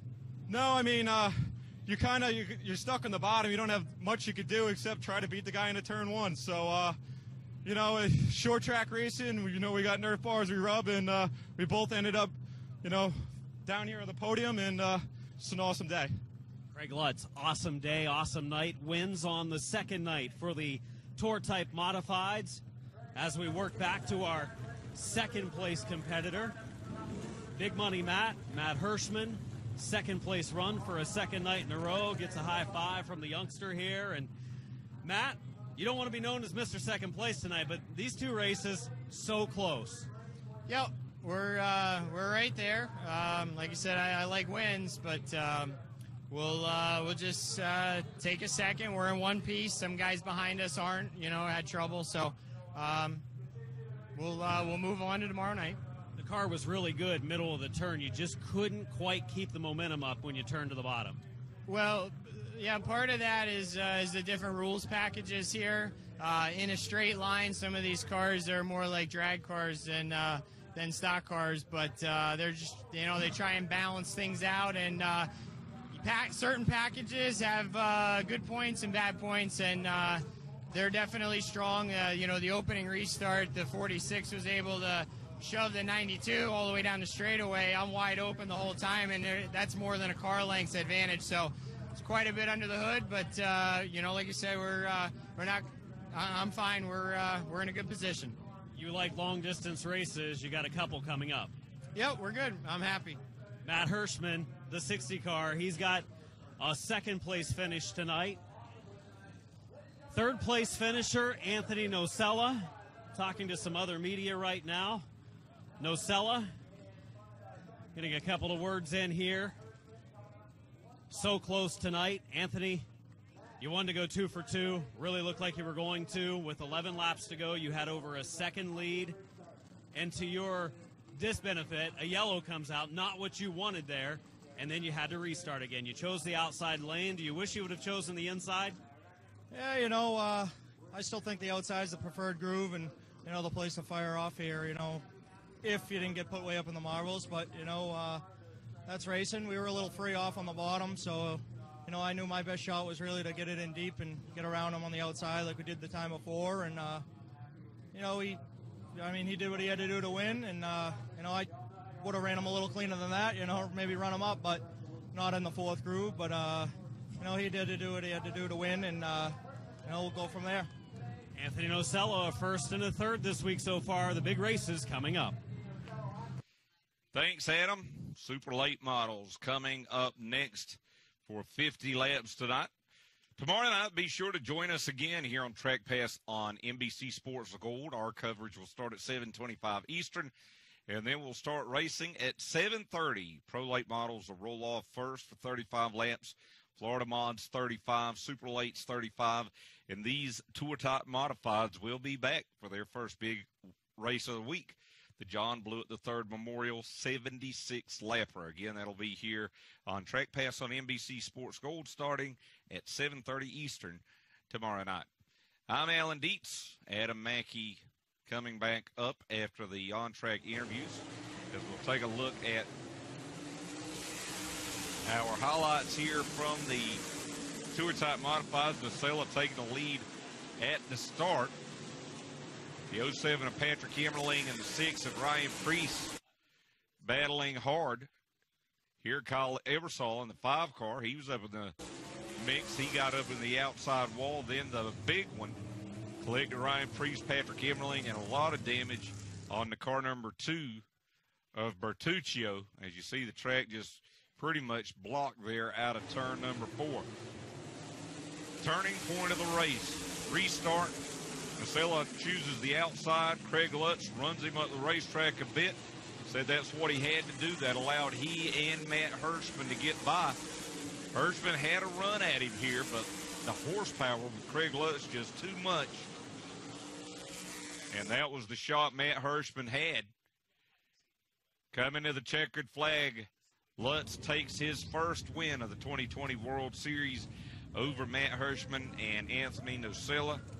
Mike Willis finishes back in 4th. Brad Van Houten in 5th. Tyler Ripkema finishes 6th. 7th will be Tommy Catalano. 8th, Eddie McCarthy. 9th, Brett Meserve. And Ryan Priest will bounce back with a top 10 finish. Again, you can follow me on Facebook or on Twitter. On Twitter, I'm at Real Alan Dietz, at Real Alan Dietz. I'd love to give you Adam Mackey's Twitter, but he doesn't have one by choice. He does have a Facebook page, though. So please stalk him on Facebook, and we'd love to see about 1,000 people follow Adam Mackey on Facebook because, you know, although he doesn't like Twitter, he absolutely loves all forms of social media other than Twitter. All right, while everything finishes up here on the front straightaway, we'll take a quick break and be back with our final main event of the night, 50 laps for the Super Late Models.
Welcome back to Track Pass on NBC Sports Gold coverage of the World Series of Asphalt Stock Car Racing from here at New Smyrna Speedway in New Smyrna Beach, Florida.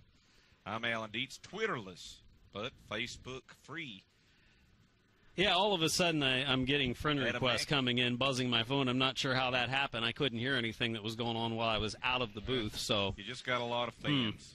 Hey, we got 28 Super Late models ready to go for their first extended difference race of the week. 28 cars ready to go for 50 laps. On the pole will be last night's winner, or excuse me, Sunday night's winner, the R.K. Edwards Incorporated Chevrolet out of Oviedo, Florida, for the two-time defending track champion Brad May. To his outside, the quick qualifier turned a lot of heads here last night. The LCM Motorsports Hudson, New Hampshire driver Derek Griffin in the car number 12G. Even though he didn't win that ARCA Menard Series East race last night, he was the story of the night. Yep. Leading almost all of the laps, having to make a late pit stop with 20 to go and coming through the field and almost doing it, coming up just short. He was the story. As we see our almost full moon, that was a couple nights ago on Sunday night. Daniel Dye. How about that qualifying effort for Daniel Dye? Starting third in his Super Late Model number 43 tonight. And Jet Nolan, good qualifying effort for his number 50 Super Late Model. He starts outside of row number 2. Max Caius out of McAllen, Texas. He'll start the 148 in fifth. Tom Majeski back here at the World Series. He'll start sixth. He's from Seymour, Wisconsin. First run of the week for the number 1 of Todd Stone. Former modified driver and pro lates and super late models this year for Todd Stone in the 1X. Justin Mondyke out of Wisconsin starting in the 44 car in the 8th spot. Sunday night's winner, Jesse Love from Redwood City, California, will start at 9th. Austin McDonald, the young man from Pictou, Nova Scotia, he'll roll off 10th in the car number 13.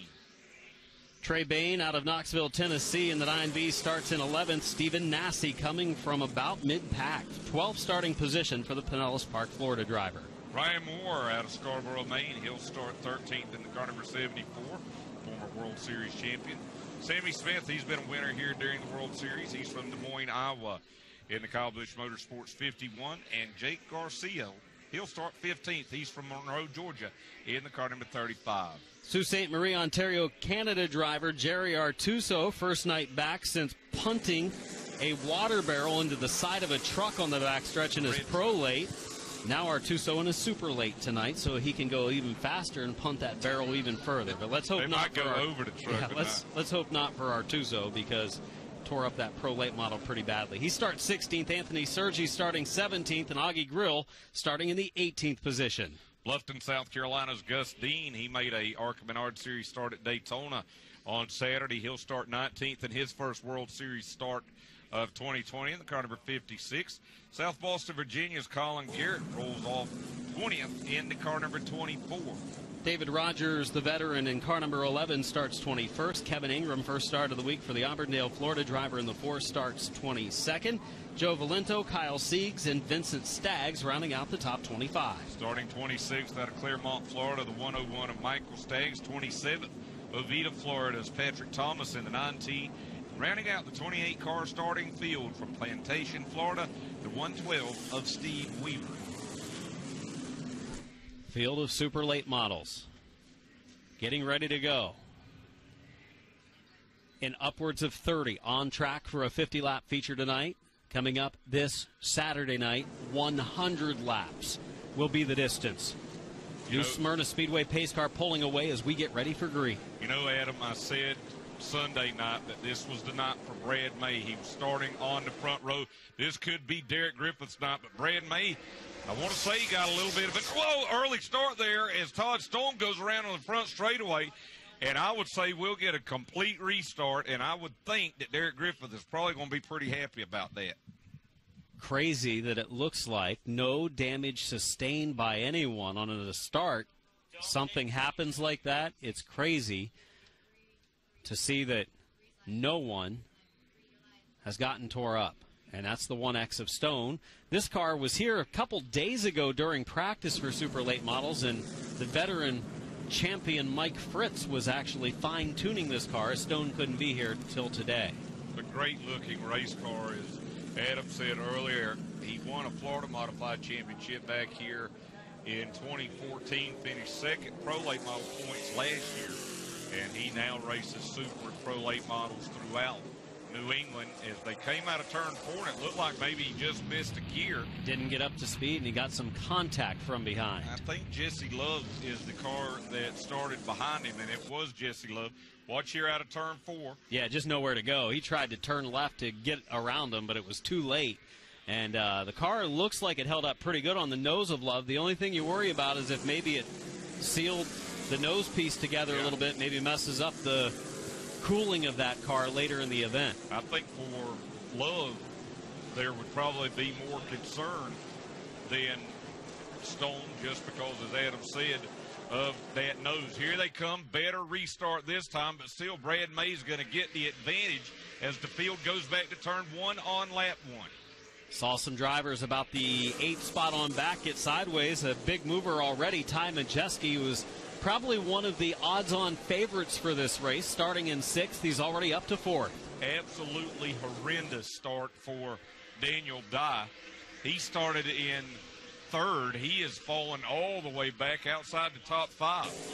Saw Sammy Smith making some moves. We've seen him in victory lane this week. There's Max Caius in the 148. Justin Mondyke, the 44. For 3rd, here comes Ty Majeski. And you notice on the nose of that Noodleman car, Chevrolet. For a long time, we've seen Ty Majeski campaign a Ford. He's racing with Nice Motorsports this year in the Gander Outdoor and RVs Truck Series. That team drives Chevrolets, and so does Ty Majeski now in late model. Looks kind of weird, doesn't it? One thing that looks the same is Ty Majeski moving forward. A fast number 91 race car expected to be among the favorites tonight here at the end of 50 laps. There is the 21 car of Love making a move as we go back to the front, because Brad May in the 9, who finished 3rd twice and won once, and he's leading the way right now with just 4 laps in. Now, with this being the 50 lapper here on a half-mile racetrack, that's 25 miles, and I don't think you can charge quite as hard maybe as what we've seen in the 35 lappers. I think maybe not a lot, but I think there will be a little bit of conservation. And I'll tell you, Derek Griffith in that car number 12, if he could get a win here tonight, that would be a very, very big, high-profile couple of days for him. Stephen Nasse started in the 12th spot. He's already moved up into the 8th position. He was decent a couple of nights ago in his 2020 World Series debut, but he faded later in the race. He's working on Max Caius right now for the 7th spot. This is typical Stephen Nasse. Coming up from mid-pack or from the rear and working his way up to the front. We saw him do it at the Snowball Derby. We saw him start last at Speedfest at Watermelon Capital back in January. He came up to lead that race until the late stages. Now battling Max Caius for 7th. Derek Griffith's car looks strong, running in the 2nd spot. Ty Majeski trying to close on the lead duo as we get close to the 1/5 mark of this race. Lower right of the screen, Stephen Nasse trying to clear Max Caius. And you know, Caius, despite very little full-bodied stock car experience, has done a pretty nice job this week. He has. I've been really impressed with him. A little bit of contact back behind Caius. Austin McDonald in that 13 car trying to work around Daniel Dye for 9. McDonald on the low side. Dye on the outside lane. Dye's raced a lot this week. Was in the ARCA Menard Series East race last night. And a little bit of contact there has pushed the McDonald machine back a spot, trying to fend off Ryan Moore, who was really good a couple nights ago. And now Ryan Moore didn't qualify well tonight, which mires him deep in the field. But any good finish for Moore this week, or any finish in general, is a big step after we saw his car so tore up on opening night.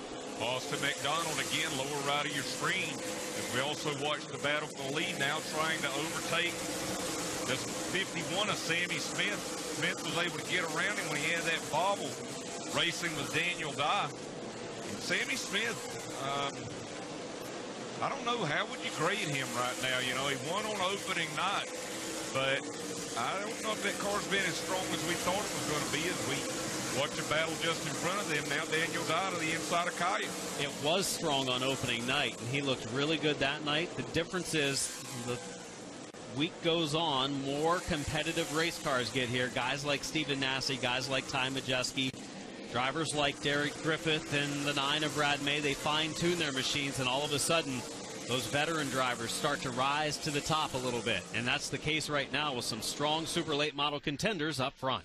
And I would also say, as the temperatures rise and rubber accumulates on the racetrack, they have just not quite gotten the adjustments they've needed on that 51 car to get it back up to the front. You know, you've really got some of the best super late model drivers in the country here. I would put Derek Griffith, Ty Majeski, Stephen Nassy. I would probably put them in the top 5 or 6 as far as super late model racing goes. And although Brad May, our leader, is not a touring driver as far as around the nation in Florida, I'd put him in the top 2 or 3. You got a guy like Augie Grill, who is a 2-time Snowball Derby winner, and he's struggled a little lately as the field slows in 1 and 2 for the first yellow of the race. But Augie Grill qualified 18th tonight, that far back in the field, as Brad May, Derek Griffith, and there's the spin. It's the number 5 car of Jerry Artuso off of turn 2. Where's the barrel? He missed it. It's out of turn 2. Jerry Artuso, no damage. Looks like he'll be able to pull away from the scene if he can get the car refired. A driver from Canada who also spends a lot of time in Florida. Races a little bit of everything, including snowmobiles. Yeah, it looks like he just looped it there out of turn 2. Brakes are pretty hot. And a few drivers' brakes are hot. We saw the 12 of Griffith, his front brakes glowing. Majeski's were starting to glow a little bit on the front of his car. Just 16 laps in, too. Going to be hard on these brakes going into that 100-lapper later this week. Yeah, they should be fine for a 50-lapper. Anthony Sergi, local driver, his home track here at New Smyrna Speedway. Sergi and the crew going to work on this ride. Not being the week he would want. You know, we saw he's another car that's just kind of slipped off the longer we went in the week. 4th opening night, 8th in each of the last 2 races. So not terrible by any means, just looking for a little bit more. And tonight is going to take a rally and maybe fixing something on that 20 car first. Looked like maybe you could see the crew member reaching up there towards the spring. So they're either taking a spring rubber out or putting a spring rubber in to try and help compensate for the handling on that car. Well, the top 3 were running nose-to-tail single file when the yellow came out. And I'm not so sure that a guy like Griffith or a guy like Majeski was overdoing it right there, maybe just logging some laps this early in the race. But now they're going to be forced into racing because we're going to go double file. But Brad May knows this racetrack. And, you know, if it were another driver, maybe you would think that he was pushing it a little bit too hard. So Brad May's the leader here with 16 laps completed. Derek Griffith rides 2nd, Ty Majeski in 3rd. Good run for Jet Nolan in 4th. Justin Mondyke is 5th. Max Callas rides 6th. Daniel Dye in 7th. Austin McDonald 8th. Sammy Smith is 9th. And up to 10th now is the 74 of Ryan Moore. Brad May, the leader of this race, also leads the standings with 192 points coming in. Sammy Smith is 6 points back. Derek Griffith only 8 back. Jesse Love 12 back. And Anthony Sergi was 5th in points, 26 back. Now, Stephen Nassy is in 7th in that 51 car. We didn't mention him, so maybe his transponder is malfunctioning. But he is in 7th as the restart comes. And just like we saw on the opening restart, May's going to go up to the outside, but Derek Griffith is with him there, and he's going to get a good run out of turn 2 at him. Side by side to turn 3, May holding the outside lane, trying to keep the 12 of Griffith pinched down so he can keep the momentum up and keep the momentum down for the 12 of Griffith. Close one at the line as the field slows again going into turn 1 as the yellow waves for an issue on our back straightaway. It's a spin for the Weaver machine. You know, I think this year sets up as what could be a very, very big year for Derek Griffith. He was a regional star in New England. He got more exposure in past North, started racing some in the South, won the past South or the past national championship. He gets that huge one-off opportunity, or at least what started off as a one-off opportunity in the ARCA Menard Series East. I think you're going to see him in that Chad Bryant racing car some more. And again, as I said, if he can come out of here with a win or a competitive finish again, you know, people are going to start taking notice of him that maybe didn't hear about Derek Griffith prior to Speed Weeks. He's definitely had a strong Speed Week so far, looking for a win here on night number 5. Still a good crowd on hand for our final race of the night. Middle part of our week, it's going to be a downhill run to the finish as night 6 comes up tomorrow night. You know, our old buddy Tom Roberts with the Kawicki Driver Development Program had some nice comments for us on Twitter, and that Kawicki Driver Development Program has helped so many drivers just in this field. Derek Griffith has been a part of the program the last couple of years, and Tom Majeski is a former champion of the Kawicki Driver Development Program. And should you be chosen and win the point system that they've got for that driver development program, you take home like $54,000. So it's really one of the better, if not the best, driver development programs in the country. We are ready for a restart. Caution lights are out. Anthony Sergi, meanwhile, pulling off of pit road, heading back to the racetrack, trying to stay on the lead lap. Brad May leads. Derek Griffith runs second inside. Good restart for May. Bobbles a bit, but going to have the advantage going into turn 1. Let's see, going back into that first turn, May's going to get a little bit better run this time. Maybe a little bit of contact between he and Griffith. Back behind them, Jet Nolan trying to work around Tom Majeski. Nolan, a great run for that super late model number 50 tonight. Oh, he and Majeski rubbing a lot of paint going down the front stretch. And you know, we're getting into some of what we've seen with these pro late models is drivers crowding each other a little bit. Couple of places of contact on that lap, and it may work out for Derek Griffith this time, but May's going to come back on the outside. Griffith by inches at the line. He's the leader of lap number 18. Closing on the halfway mark, he uses a little more of the track, which opens the inside lane for Ty Majeski. As yellow is out, Daniel Dye in the 43 car. Yeah, looked like Daniel Dye. He was in 9th when that happened and obviously had some type of problem. And I'll tell you what's happening too right now. If you notice the way these cautions are falling, Jesse Love, he started 9th. He's up to 5th. Stephen Nassy started 12th. He's up to 6th. They're every bit as strong as these guys in front of them, and they can get right in the midst of this thing. I'm impressed with Jesse Love, the young driver from California right now. Very limited experience at super late models, and has picked up a win this week, and now moving forward. He and Stephen Nassy both coming through the field. Look at the replay. Whoops. And there was Sammy Smith in the 51. Didn't see what originally started it, but caught the contact between the 51 of Smith and the 43 of Dye, a couple of teenage drivers. There's the 43 of Daniel Dye coming to the pits, and a good start to the night as he qualified 3rd for the super late model race. And now this will relegate him back in the field. They're going to peel some fender away from the left front tire. Now, Daniel Dye has had moments, you know, so far here during the World Series that have looked very well for him. He's planning on racing super late models a lot more in 2020. But it just seems like every night he's caught up in something that has not really been his own, you know, his fault. And Daniel Dye, looking at the numbers, first start in super late model competition this week, but he's been running the pro every night and ran the ARCA Menards Series East race last night. There are the spotters directing their drivers away from contact if possible. Some do a good job. Some not so good job when they make contact. Because sometimes they have nothing to do with it. The drivers just kind of tune them out. 32 laps to go, 18 in the books. Alan Dietz, your first World Series at New Smyrna this year, and you've reached the halfway point and beyond. Still enjoying yourself? Yeah, our voices are holding together, you know. I'm not talking any more this week than I normally talk. I'm always that is true. Running my mouth. That is true. We don't announce races 9 nights in a row or whatever it is, but I'm really soft-spoken normally, though, when I'm away from the racetrack. Yeah, very quiet. Yeah, you too. Like two peas in a pod.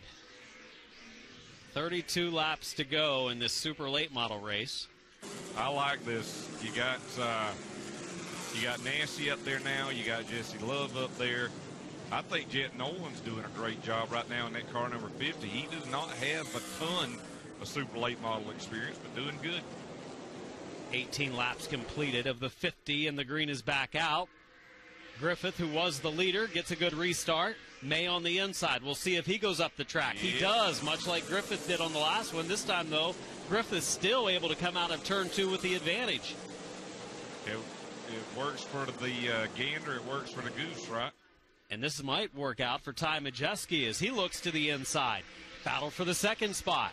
Ty Majeski, a regular with the NASCAR Truck Series this year, on the inside lane, working that wheels. The car's a little on the free side on exit.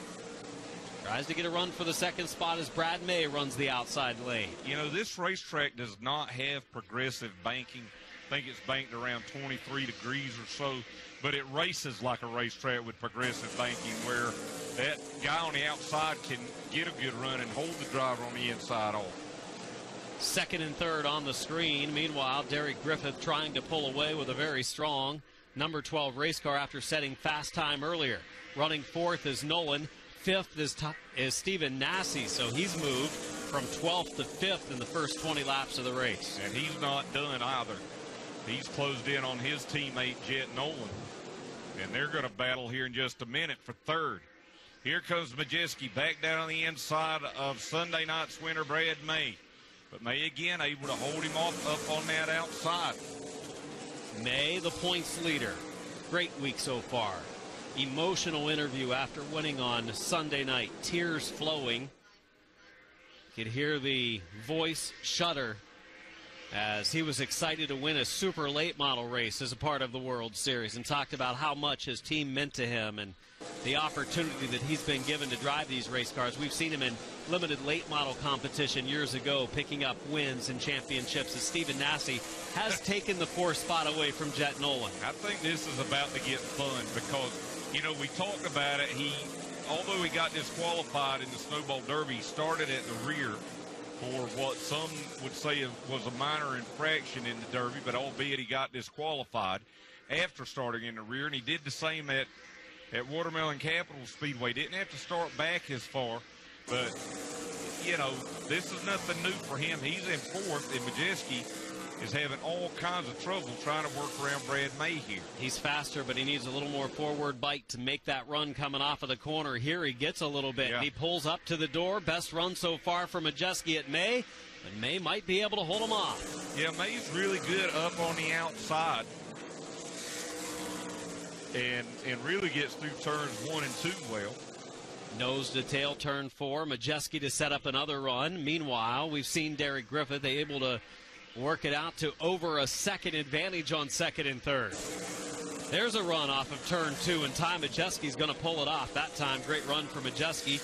May lets him go now. He drops into the third spot as Stephen Nasse closes that gap, and he's got at least, I think, the third best car in this race right now, maybe even better than that. Jesse Love on the low side. Two teenagers, Love in the 21, Nolan in the 50. Both have had plenty of TV time this week. Yeah, I wonder if Nolan might have pushed that car as we got a spin out of turn number 2.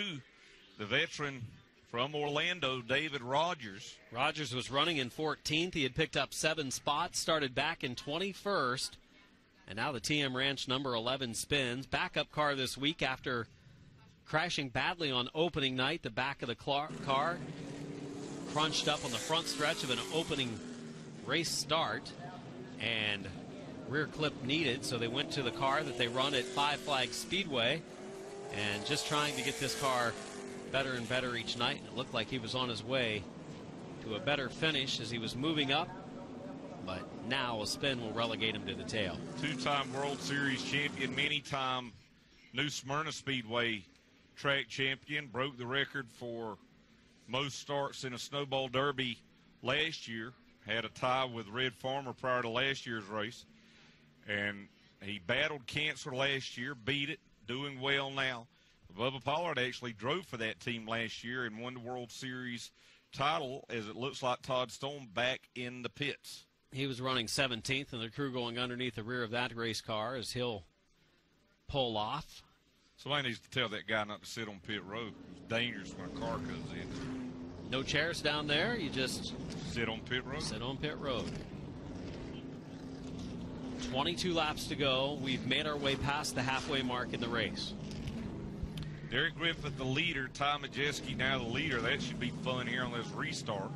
Brad May is third. This means Stephen Nassy is going to start on the outside of row number 2. The money spot. That's right. Jet Nolan is 5th. Jesse Love, he's going to start on the outside of row 3. Justin Mondyke, Austin McDonald, Jake Garcia, and Sammy Smith, the top 10.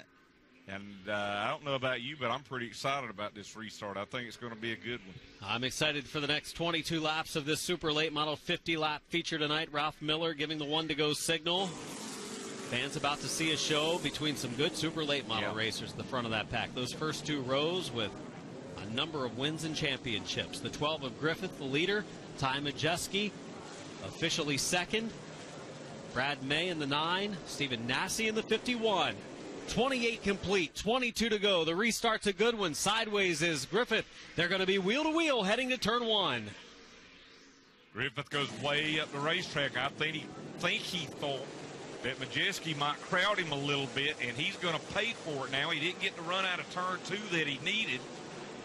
Griffith fighting back on the outside lane. Majeski closes the door. There was that little bit of contact middle of the backstretch. Here's Sammy Smith in the 51 dropping back in the outside lane. Gus Dean looking to the outside, but Ty Majeski's out front. 29 complete. Look at the right rear on this car number 51 when we get a chance. He got up into the outside wall last time, and now the caution's out as Stephen Nassy had worked his way up into 3rd. Weaver off of turn number 2, the cause of our yellow, as he stopped on the bottom of the racetrack. Is there a 2-spin rule?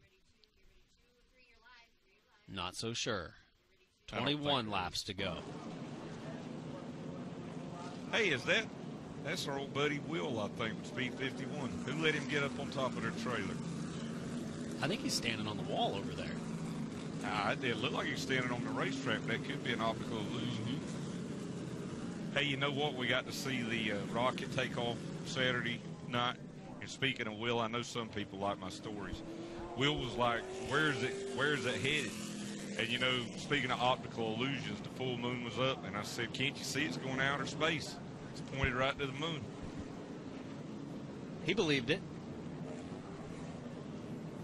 All right, let's look at this replay of what happened to Sammy Smith out of turn number 4. And looks like he just got too high there, Adam, and brushes the outside wall. Really not going to do any damage, no harder, than he hit the wall there. But not quite as much as the 17 car last night during the ARCA Menards East race. He decided, I'm going to go to the real high groove and see what kind of grip there is, but he was using the wall and the fence. Plenty of banking there. The banking at that point was like 90 degrees. Yeah, just about. Yeah. Saw some great shots over on speed51.com. Their photographer was able to get of the top of the car heading down the front stretch in front of a packed grandstand, which is always a beautiful view. And our track pass shooters got some good shots there. There was this speed shot and then a speed shot out of turn 4. As we again look at Sammy Smith, gets high, gets a little bit sideways, and that's not going to cause any problems. As we'll take another look here, and you'll see he'll just kiss the outside wall. And that part of the wall out of turn 4 always grabs people because it sticks out a little bit further, and then it backs off on the front straightaway, and there's plenty of room. But it does stick out there, and it grabs a number of cars throughout the week. And it's like you say, it literally grabs those cars, almost looks like where it juts out there. All right, we talked about 3 of the best super late model racers in the country. 4 being in this race, right up front. Yeah, 4 of they're them. all right there. As the 91 of Majeski is the leader, but the 12 car of Griffith now will try to race back past him for the lead. Green flag, turn 4. Majeski working that wheel sideways. Car on the free side. Going to be 20 to go the next time around. Can Majeski hold off Griffith? Majeski goes way up this time, just like we saw Griffith do, but he'll get the run out of turn number 2.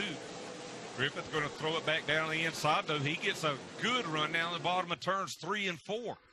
Oh, Majeski gets up close to that wall on the 4th corner. 20 to go. Side-by-side battle for the lead continues. 2 strong super late model contenders. 2 strong Kowicki driver development graduates as well as they go back into turn number 3.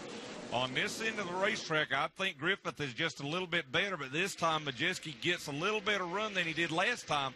He'll be able to clear Griffith back into turn 1. I don't think Majeski's car is perfect tonight, but he's wheeling it. He's working the wheel a lot to be able to hang on to it. On edge is that car as the 12 of Griffith is there, trying to pull away from the 9 of Brad May, the 51 of Stephen Nasse, running in 3rd and 4th, 18 to go. Race back for 3rd. Now, Stephen Nasse had gotten around Brad May prior to that last caution. But Brad May was up there on the outside of row 2, and I think it paid off for him. And, you know, the other thing I think with Nasse's car is it seems like it's a little better into a run. It's not as good on short runs. And if you remember, we saw the same thing at Watermelon Capital in Speed Fest. That car was not quite as good right after restarts, and then it would come to him. Looks good in the middle of the corners, does Nasse, not getting into the corner as well as Brad May, but what he gives up there, he picks up in the middle. As we watch him battle back in the field, the 35 of Garcia, the 21 car of Love, 13's McDonald, 51.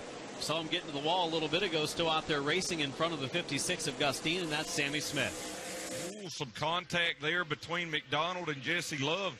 That sends Love up the racetrack, and back behind them, Gus Dean in the 56 trying to work around Sammy Smith. Just in front of them is Jake Garcia, and that young man out of Georgia continues to impress me. He qualified 15th. He's worked his way all the way up to 7th. Best run of the week for Jake Garcia. They've been really working hard on the car. Talked to crew chief Ricky Turner a couple days ago, and he said this is a tough track for him. Doesn't have a ton of experience here at New Smyrna Speedway, and he said he's struggling a little bit, but it'll get better as the week goes on, and tonight he's showing the signs of doing just that. Nasse up on the rear bumper of Brad May right now, but he's going to have to get around as they come out of turn number 2. He gets a good run down the back straightaway. Let's see what happens in turn 3. Nasse pulls alongside, inches forward, coming out of 4. It's for a podium spot of 3rd. 3rd place on the line, that time at the line. Nasse scored with 3rd by inches over Brad May. The battle continues off of 2. Door handle to door handle, if they had door handles, going into turn number 3. And again, Nasse running well here on the bottom. They're racing close, but we ain't seen any contact so far. Brad May taking the spot back at the line that time. 11 laps to go. See the unburned fuel coming out of the exhaust of Nasse's car entering the corner. It's been doing that all race long. Drops in line in 4th. He's going to have to set up another run on the 9 of Brad May. While that was going on, Jake Garcia was able to work around Jet Nolan for 6th. This, though, the best battle on the racetrack between May and Nasse, just behind our leaders, Ty Majeski and Derek Griffith. Still watching the battle for 3rd. Less than 10 laps to go. Ty Majeski completing lap 41 as the field slows coming down the front stretch. It's for a yellow, and it's for the 43 of Daniel Dye, who is spun for a second time. Damage to the left front of the machine from a previous spin when we saw he and Sammy Smith, after an accident had already started, so we didn't know what originally caused it. This time Daniel Dye stopped over there. Rough night for Daniel. Yeah, that'll give us an opportunity to have another restart here as Dye tries to get that Ben Kennedy racing machine rolling, and does. Remember, come back and join us tomorrow night here on TrackPass on NBC Sports Gold. Our coverage will start at 7:25 Eastern Time, racing at 7:30. The featured event, the I do it all the time, the John Blewett III Memorial. 76 lapper for the Tour Type Modifieds featured, and 35 lappers for the Pro Late, Super Lates, and Florida Modifieds. All here on NBC Sports Gold. Looking ahead is tomorrow night's Wednesday's program, always the John Blewett III Memorial. Thursday night, Pro Lates, Modifieds, Tour Type Modifieds, and Super Late Models in action. Friday night, Super Late Models will have the night off, but the Pro Lates will run 100. Richie Evans Memorial Tour Type Modified 100. Pro Trucks will be in action, and the Ground Pounders on Friday night. Then on Saturday, the Orange Blossom Super Late Model 100 Modifieds of the Florida variety, Super Stocks, and Pro Trucks. So 4 nights remain after tonight, but still some unfinished business tonight. 10 laps left, and this one far from over.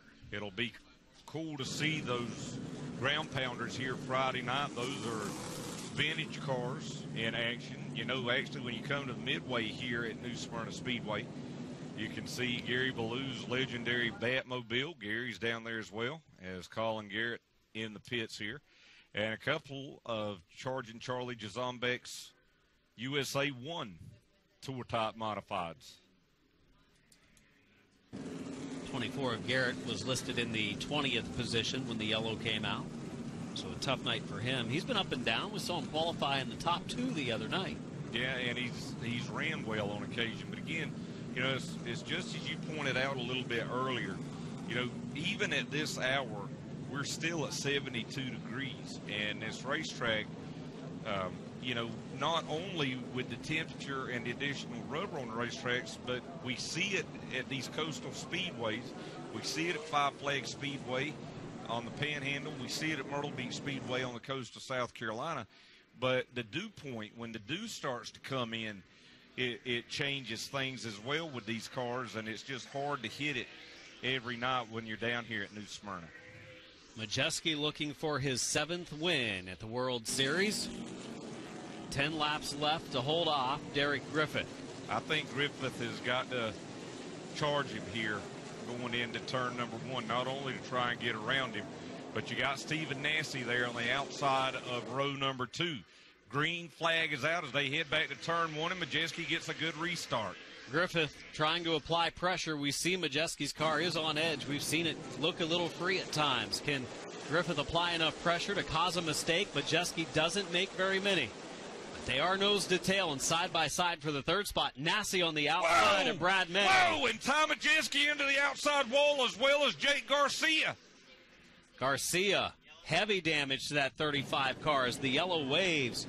And now the question will be, is Majeski's car okay? Both of those cars out of turn 4, right there again where that wall grabs you. We're going to look at the right side here of Garcia's car, and what a shame for that young man. I don't think he hit anything. I think something may have just broken.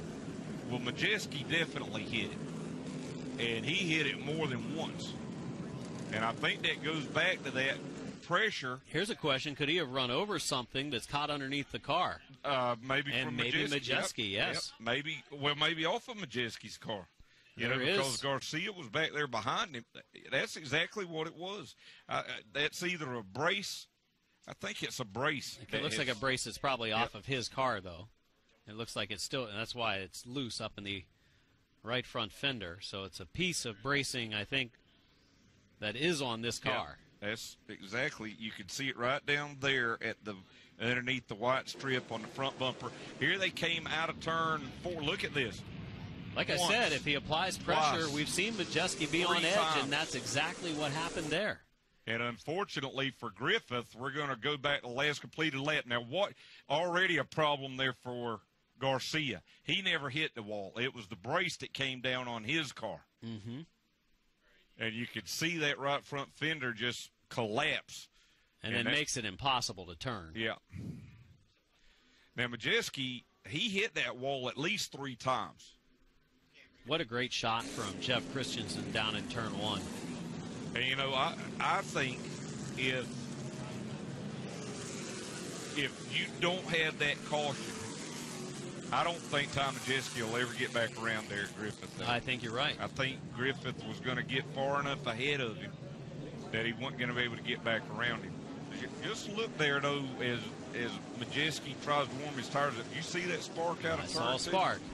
We saw them bottoming out earlier in this race, so they are down against the racetrack. Ready for green. 9 to go. Majeski getting some pressure from the 12 car of Griffith. He leads into turn 1. All right, let's see what happens. This is the first time going into turn 1 at speed. Rear end of that 91 car breaking loose. Now watch as they go into turn 3 here. Griffith drives it down in deep. Boy, what a race. Majeski on the outside. This time he avoids the wall. Doesn't look to be any severe damage to the car. Still running as strong as it was. 8 laps remaining. Battle for the lead. Battle for third. Nassi on the inside of Brad May. If Ty Majeski wins this race with the way that 91 car's handling, he's going to have earned it. Really, any of these guys are going to have to earn it, though, because they are driving just as absolutely hard as they can. Stephen Nassi, can he finally clear Brad May? And May got very low. He just about spun out of turn number 2, and he's going to lose several spots. Points leader Brad May losing some points there as he loses positions after Stephen Nassi had passed him. And now 6 laps to go for the 91 of Ty Majeski. Brad May, he dropped all the way back to 7th, and count him lucky, because he just about spun that car out of turn number 2. 5 laps to go this time, and Stephen Nassi starting to close in. Now we got a lot of contact here. Around goes Augie Grill. See if everybody can get by here. David Rogers is going to go for a spin. And we saw a chain reaction where about 3 cars got together out of turn 4. Ty Majeski didn't want to see that. No. David Rogers, he just was hard on the binders. He was actually, I believe, on the inside of another car, which made him close to hitting the already spun car of Grill, so he had to take evasive action to miss the Grill 112. Well, Jet Nolan in the 50 was having a problem coming out of that corner. Now, it might have been because somebody had his rear wheels jacked off the ground, but he was having a problem coming out of that corner. And then Augie Grill was back in behind him, and somebody got into the back of Grill. And this is just kind of how the World Series is going for Augie Grill so far in the 112. 45 complete, 5 to go. David Rogers, I think possibly will get his spot back because he spun to avoid the 112. Ty Majeski leads. Derek Griffith second. Stephen Nassi has moved to third. The big story there is point leader Brad May not only fell to 4th when Nassi passed him, but then he fell back a few more spots. There you see the cars up front. And Derek Griffith has seen a couple of these restarts now with Ty Majeski in front of him. He races on the bull rings of New England, quarter miles, third miles. I mean, he's not afraid if he has to lay a bumper down. Now, here's what happened to Brad May. That car just broke loose. He did a heck of a job to bring it back in. And let's see what happened here with Nolan. Nolan running on the inside of Brad May for a spot. He gets just a slight contact to May, and then when he checks up, Grill was all over him. David Rogers, that's where he slid through. He was on the inside of another car. You see Sammy Smith got into the back of Grill. Boy, that was close for David Rogers. What a good job. It actually, we didn't see it on the other angle, but the rear end of Grill's car did catch David Rogers and contribute to him spinning. But looks like the officials did give him his spot back. 5 to go. Ty Majeski, Derek Griffith going to lead the field to green here at New Smyrna. Oh, really working it. I'm telling you, he has been on the free side all night, and that's going to help Griffith take the lead in 1 and 2. Majeski's going to have to rally. Nassi in third. Love has moved up to the 4th spot. And Majeski, I think the right rear corner just caught the wall. It actually straightened the car out. But it's really phenomenal that he's even where he is right now, because that car is really not handling. Now watching a battle here, Brad May down to the inside of Jet Nolan again. We've seen this a time or two. Back around the 8th position. Mondyke running in the 6th spot. Gus Dean has picked up some spots. The 56 of Gus Dean coming from 19th, and Gus Dean is in 5th. How about that run for Gus Dean? His first start of the World Series this year. Brad May, he'll work around Jet Nolan. This could be a big night, though, for Derek Griffith, Adam. He was right there with the championship with Brad May, and he's going to gain a lot of points as they run right now. he's going to gain about 12 points on him. Final 2 laps, down to a lap and a half. You see the 9 trying to move up. Trey Bain on the low side of Austin McDonald. That's back in the field for 10th and 11th. But the white waves. 1 lap to go as we continue to watch some cars racing side by side, because Griffith, the leader, has picked up a few car lengths on second place Ty Majeski. And Trey Bain having a pretty good run as we watch these battles. Turn number 4 off the final corner. There are the top 3. Coming to the checker, Derek Griffith claims the victory. Second spot to Ty Majeski. Stephen Nassy third. Jesse Love takes 4th. Gus Dean in the 5th spot. What a good run for Gus Dean from 19th to 5th tonight. Justin Mondyke, strong run in 6th. Brad May takes 7th. Jet Nolan in 8th, Sammy Smith 9th, and Austin McDonald takes the 10th position. But Derek Griffith, he's had a good week, and his week got even better tonight. And it was being the benefactor of a couple of late race cautions to give him another chance to race against Ty Majeski, one of the best in super late model racing. And Griffith gets it to victory lane tonight. We saw him a couple nights pick up 3rd place runs in super late models. Griffith actually 2nd place runs the first 2 nights and a 7th place run on Sunday night before a 2nd place run last night in the ARCA Menard Series East. And tonight, Derek Griffith, DG12, finds victory lane. And he does it beating a strong field of super late models, nearly 30 in tonight's starting field. Ty Majeski comes in to congratulate him as Alan Dietz makes his way down to victory lane, and we'll hear an excited, I'm sure, Derek Griffith as he a sigh of relief after winning tonight. 50-lap feature, our final race of night number 5 at the World Series. Derek Griffith, a big hug from one of his car owners, Dolly Michaelitis, gets a kiss from his girlfriend, Emily, and Derek, has the last couple of nights just been a dream for you? Oh, yeah, man, this is unbelievable. Come out first time in an ARCA race and finish 2nd after dominating the whole thing. And, I mean, I just beat one of the best in the business on a restart with 5 to go. Are you kidding me? So I'm so happy right now. He ran me with a ton of respect. And, you know, I had a lot of fun tonight. We started up front. We ended up front. So, yeah, I really got to thank my guys. We worked real hard on this thing. This thing kind of was giving us a hard time earlier in the week and finished bridesmaid, you know, 3 times this week so far. So to get one down means the world to me. I really got to thank LCM Racing, Dolly Michaelitis, my girlfriend Cassidy, Jeremy, Effie Preventure Insurance. Oh, man, the list could go on and on. Hudson Speedway and Donnie Funk. There's so many people I got to thank. So thank you, and thanks Street 51, too, for covering it. We've talked a lot, too, about this Kawicki Driver Development Program. You and Ty Majeski's graduates of it, and it seems like it's just done a ton for you. Oh, yeah, no doubt. I almost blamed that ride yesterday in the ARCA race on the Kawicki deal. You know, I sat at the banquet table with Chad Bryan and Paul Andrews, so and I didn't really know them too much before. I knew Paul from meeting him the year before, but man, you know, it's such an honor to be part of that program and to have, you know, be working with Paul Andrews, Alan's crew chief, when he won the championship. That's, you know, that's something real special. So that was an honor yesterday. I was really blessed to do that. And I want to thank Tom Roberts and the whole KDDB clan. And like I said, I had a lot of fun racing with him tonight. It was a lot of fun. Well, great job. I know you've made a lot of fans over the last couple of nights. A lot of people proud of you. Thank you. Derek Griffith, your winner, as we work back now to our 2nd place finisher, Ty Majeski, right now debriefing with his crew, and we'll get a word with Ty here. And I know you like to win races, but, man, just to finish this race, I mean, the rear end of that car tonight looked like it was all over the place. Yeah, we're definitely fighting it a little bit, but we were good on the short run, or on the long run, excuse me, and I just couldn't get good and going in the short run. You know, he was dogging my left rear, which he was supposed to, and once I could get some breathing room, I could kind of get away from him, but I was just really struggling on restarts. It didn't help that I knocked the fence down off of turn 4. Definitely inexcusable on my part. You know, that kind of stuff shouldn't happen. So we'll go to work and try and be better for Saturday. How excited are you about the opportunity you've got Friday over at Daytona? Yeah, I mean, extremely thankful for Alan Neese and everybody at Neese Motorsports, Cody Efa, and Phil Gold, my crew chief. It's going to be a really, really fun year. They're a great group of guys.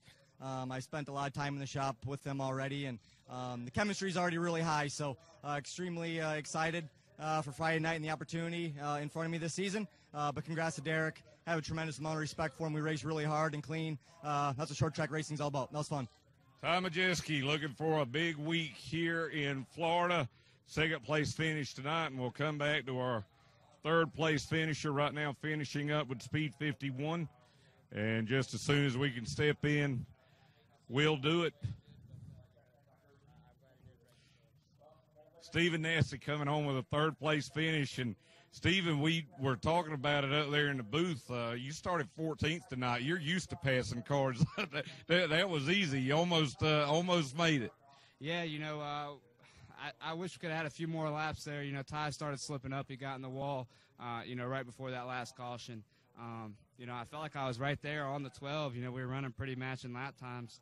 I couldn't get to the throttle up off the corner. I was really good into the center. I had tons of grip there, but, when I'd had the point on the car, I just couldn't stay in the throttle and gradually get into it fast enough. I had to keep waiting, and that's where them guys were kind of beating me. So, once we got closer to the front, it got a little bit harder to pick them off. But, all in all, from qualifying to the race, the car got much better. I feel like we're making gains on the car all weekend. We just got a little bit more to go, and, it's going to be drive up off. That's what the car is lacking. And, I know the guys are Rowdy and my guys at Jet Motorsports are going to do what they can and get it better for me.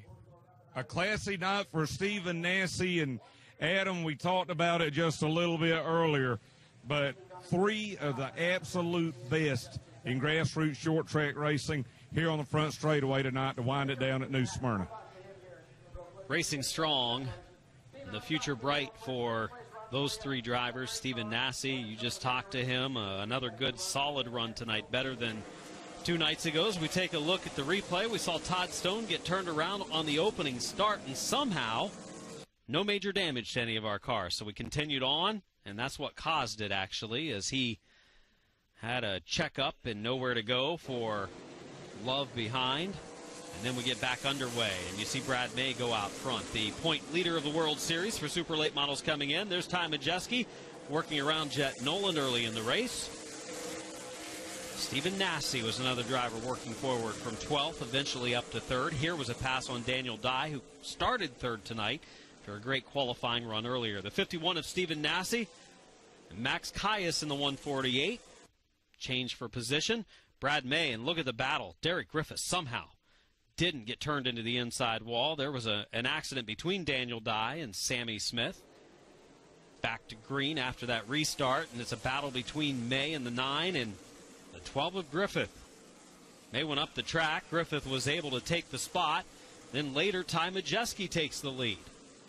Number of different drivers out front leading the way in this race as Majeski really close to making contact there, and maybe slight contact with Griffith as they went up the banking on the backstretch. You see the 35 and the 91 got in the wall about the same time as the 35 brought out the yellow, and that yellow was fortunate for Majeski because he was able to retake the lead. Brad May, after losing 3rd to Stephen Nassy, car got sideways, lost a few more spots. That hurts his points run a little bit. And here's where we kind of accordion them off of turn number 4. David Rogers did a great job to sneak through there.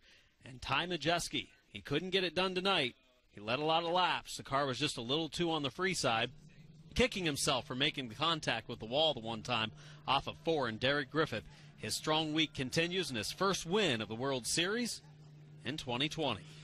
You see the sportsmanship there as we look at our menu of racing here on Track Pass on NBC Sports Gold tomorrow night. Pro late models, Florida Mod, super late models going for 35 laps each. And then the big John Blewett III Memorial 76 lapper for the Tour Type Modifieds.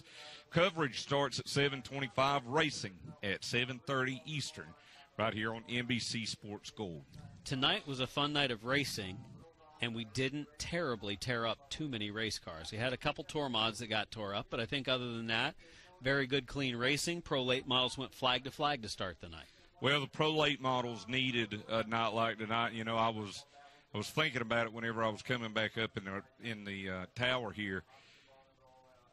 You couldn't ask for any better races than we saw tonight. You saw a clean race for the pro late models, but hard, on the edge racing in every division, and man, it was good. It was just really good racing. Said we couldn't ask for better, but we're going to. Yep. We're going to ask for better over the final 4 nights of the 54th running of the World Series. We'll be back each and every night at 7:30 Eastern Time for great racing action all the way through Saturday night here at New Smyrna Speedway, the 54th running of the World Series of Asphalt Stock Car Racing. Thanks for tuning in. For Alan Dietz, Adam Mackey saying so long on Track Pass on NBC Sports Gold.